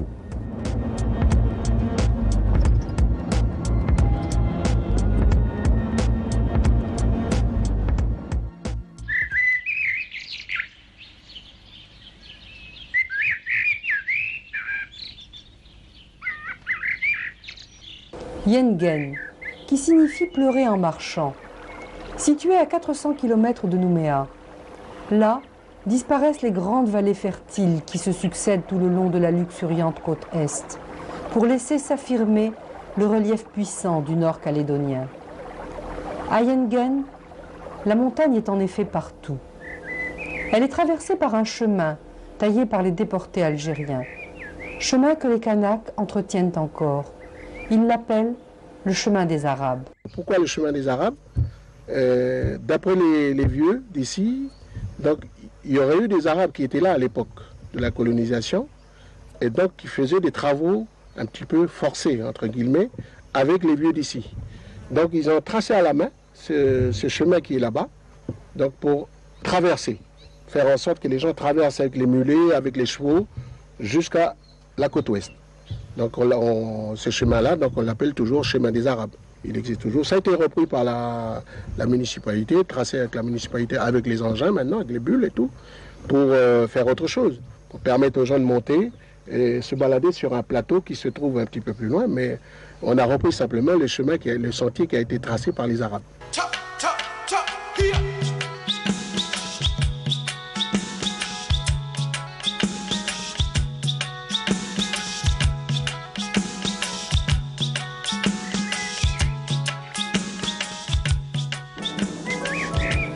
Sur cette terre de symboles, tout est important. Tout est conservé et particulièrement les lieux et les objets qui ont une relation avec le passé.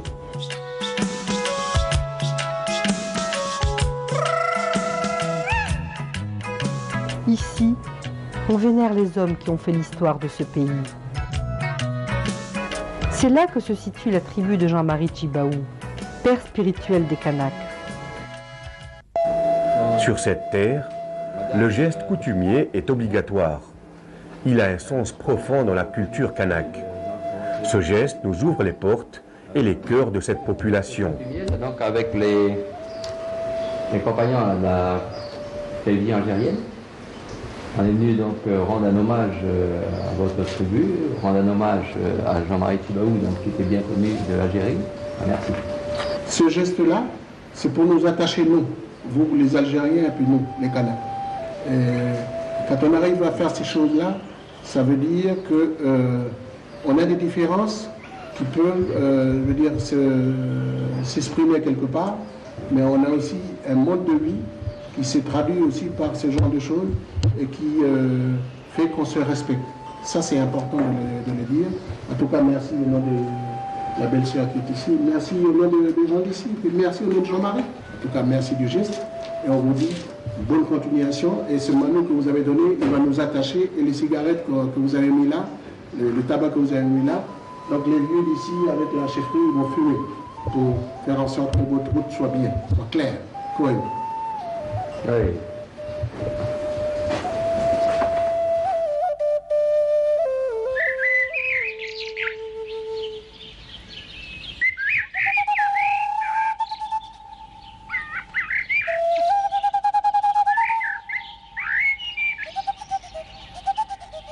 Je crois que vous avez trouvé le guide idéal. Donc pour, j'allais dire, raconter un petit peu ce qui se passe ici. Jean-Pierre Haïfa, c'est quelqu'un qui... c'est une forte personnalité sur le territoire. C'est une des personnalités les plus marquantes de ce territoire parce que c'est quelqu'un qui connaît très bien, donc j'allais dire, toutes les choses qui se sont passées dans ce pays depuis le début. C'est une des personnes qui a, par ses origines, donc comprend le mieux la revendication kanak d'une manière générale. Et je dirais que sur le territoire, c'est une personne encore incontournable dans la mesure où il fait partie des gens qui font un petit peu la passerelle entre les Européens et les Kanaks. Il est le mieux à même d'expliquer les choses qu'on demande, ou les choses qu'on veut, ou les choses qu'on défend, parce que, je veux dire, son peuple a subi les mêmes choses que nous. Alors, c'est une personne de qualité. Je peux vous dire que la communauté, sa communauté ici sur le territoire, donc a besoin de lui, et donc c'est quelqu'un qui est très solide. Donc c'est quelqu'un qui a une forte caractère, une forte personnalité politique. C'est devant la case de sa tribu qu'a été enterré Jean-Marie Tjibaou. C'était un homme de paix, de dialogue.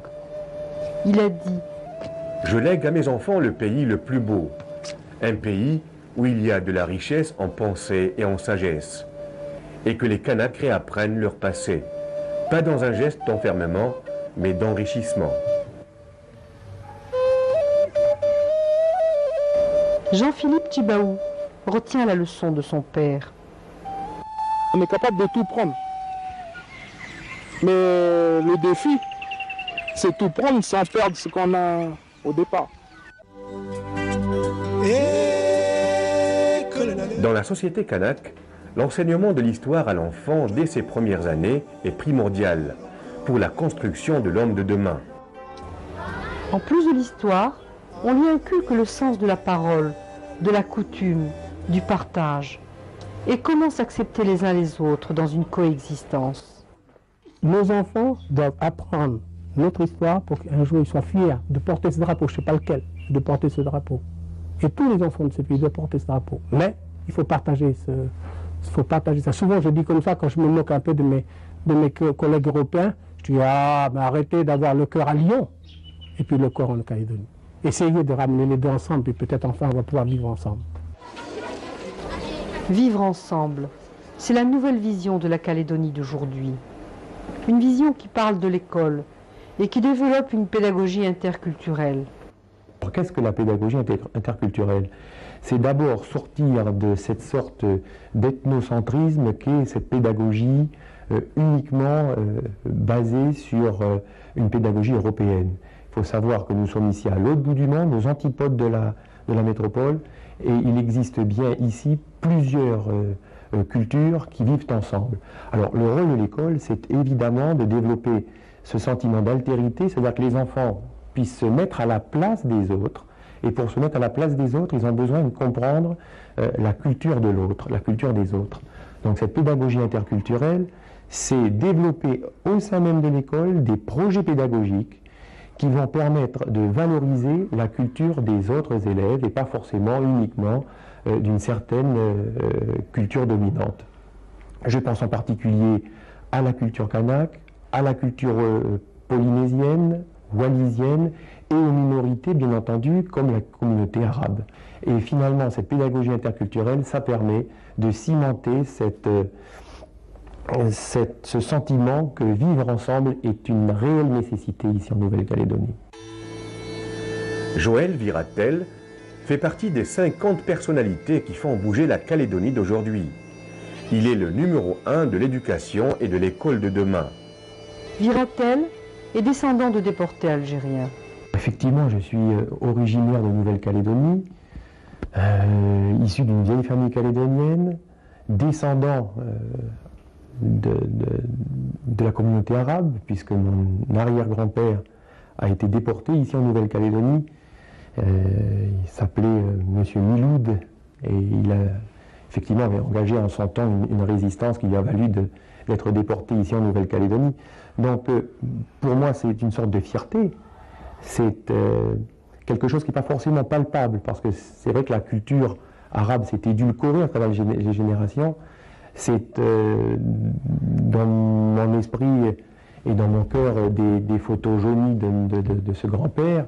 C'est aussi les connaissances que j'ai de Nessadiou, d'amis que j'y conserve. Et c'est aussi le cimetière de Nessadiou où il est enterré. Parler de ses racines et de ses origines n'est plus tabou en Nouvelle-Calédonie. Au contraire, la fierté d'appartenance fait partie des valeurs fondamentales de ce pays et de sa culture. Une des grandes valeurs de notre culture, c'est ce qu'on appelle la pratique de la conciliation et de la réconciliation. C'est-à-dire que nos ancêtres ont trouvé des modalités qui permettent de gérer le conflit, hein, et j'allais dire même de les absorber.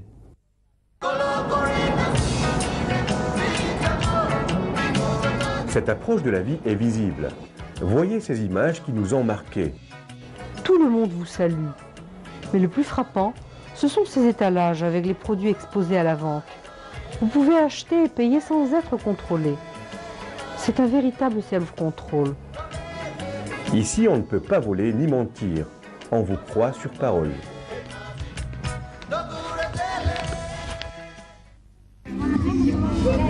Nous sommes dans un marché. Les saluts fusent de partout au passage de Taïb Haïfa, marque de sympathie et de respect pour cet homme.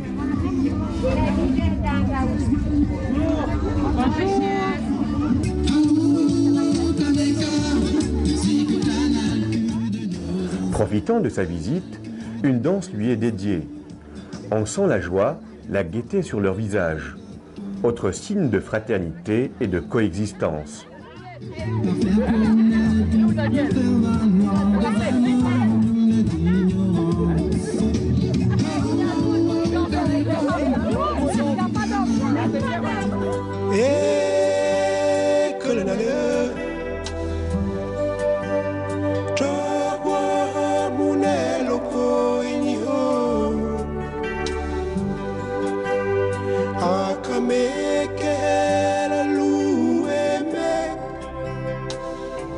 La fraternité et la coexistence, alliées à la beauté de la nature, font de cet archipel un berceau des identités culturelles.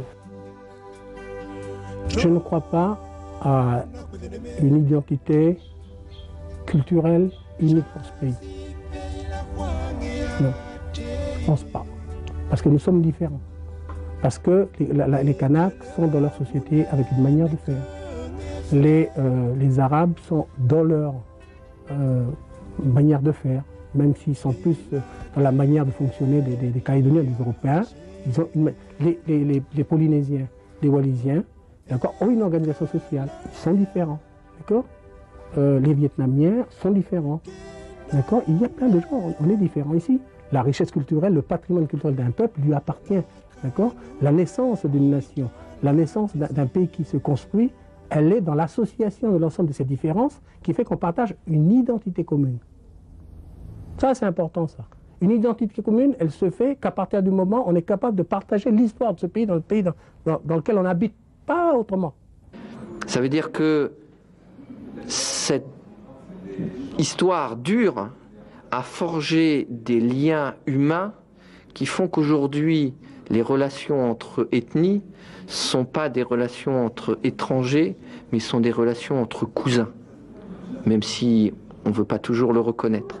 C'est-à-dire que quelque part, on sait que, comme on a des racines et une histoire, même violente, passée ensemble, on doit, avec un peu de chance, pouvoir trouver des points d'entente pour construire un avenir qui soit commun, ensemble, sans que personne n'ait à renier ses origines et ce qu'ont pu faire ses ancêtres.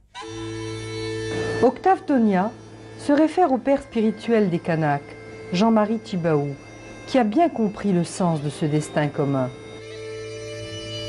Partager le présent, mais le présent c'est le regard. C'est l'acceptation des uns et des autres, l'acceptation d'être de cultures différentes et de promouvoir ces cultures différentes.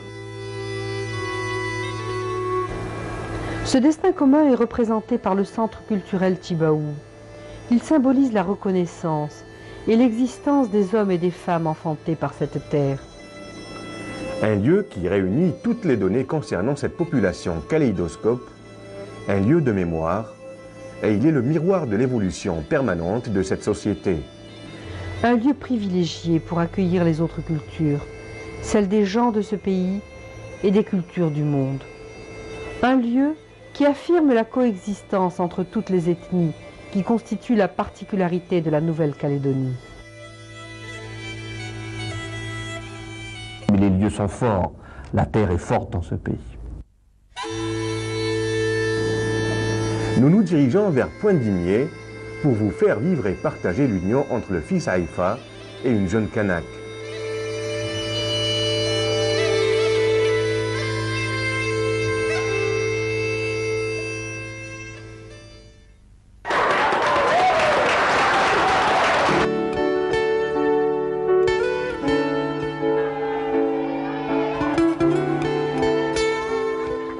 Une fête qui reflète le mélange des cultures.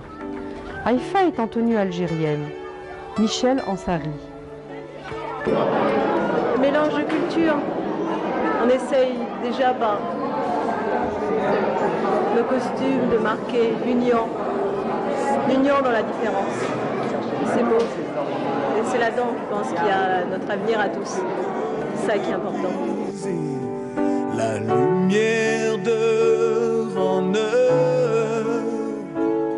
sèche ta peau. C'est une belle image de ce que doit être le monde de demain, tant sur un plan ethnique, culturel que religieux. Voilà. Parfume l'univers sans souffre tourner.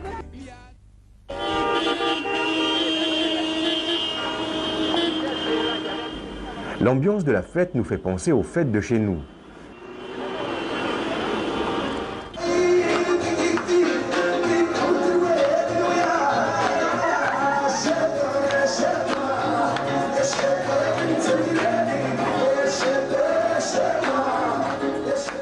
Pendant la soirée, les musiques algériennes et kanak ont fait vibrer l'assistance.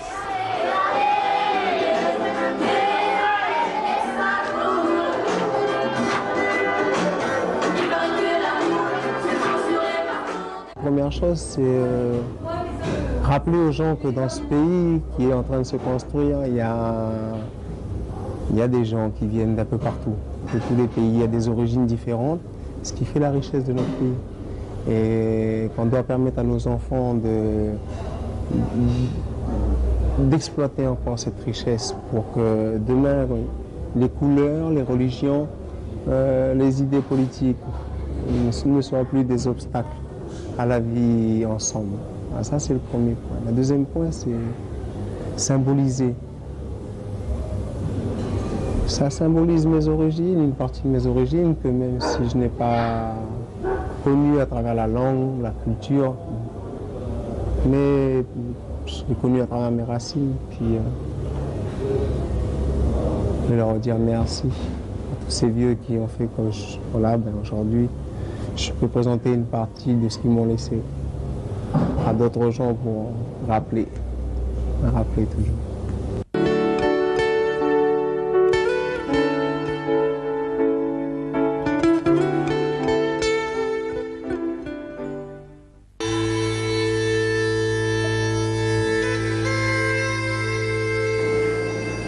Directeur d'IBM Pacifique, Hamid Jabala, Algérien installé depuis quelques années en Nouvelle-Calédonie, il nous parle de la réussite de ses descendants sur ce territoire.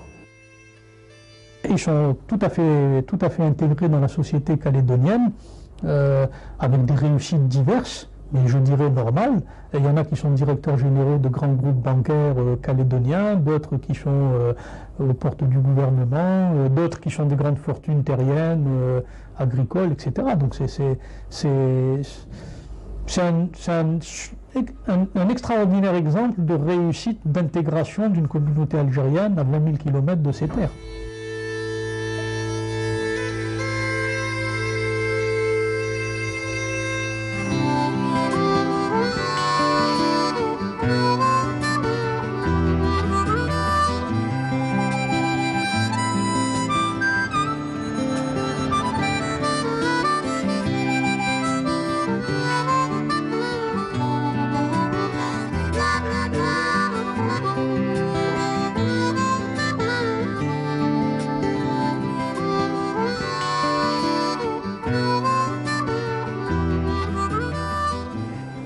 Ils sont partout à travers le territoire de Nouvelle-Calédonie. Mais leur fief reste Nessadiou et Bogen. Ils ont su réussir malgré le poids du passé et la dureté de la vie. Je vais vous raconter une histoire. Moi, quand on allait à l'école, on avait une paire de chaussures. Pour partir à l'école, on la tirait la paire de chaussures. Pour ne pas l'user. On la remettait que quand on arrivait seulement à l'école. Et quand on ressortait de l'école, on reprenait la paire de chaussures à la main pour rentrer à la maison. Souviens-toi de l'histoire de ce petit garçon que tu ne connais pas, qui t'a donné son nom. Oui, moi aussi j'ai grandi, je jouais ici. Notre père ne gagnait que quelques francs. Bien sûr, ses souvenirs ont jauni, mais tous ces gens existeront encore longtemps. Et si dans 30 ans, celui-ci devient médecin. Ma réussite, c'est d'avoir pu donner à mes enfants ce que moi je n'ai pas pu avoir. Quand on a réussi, c'est quelque chose de bien, parce que c'est aussi un orgueil aussi, de dire que bon, il n'y a pas que les autres qui peuvent réussir, nous aussi on peut réussir. Seulement il faut vouloir aussi le réussir. Pour te rappeler, c'est des éclats de rire. Les terres leur appartiennent. Ils font de l'élevage et contribuent de manière efficace au développement de la Nouvelle-Calédonie. Ils ont travaillé pour se faire entendre, se donner une légitimité et goûter à la liberté. Je suis bien, oui, je suis bien, parce que je suis libre, je suis un homme libre. Un homme libre, ah oui, en tout point de vue. Hein. Souviens-toi de l'histoire de ce petit garçon que tu ne connais pas,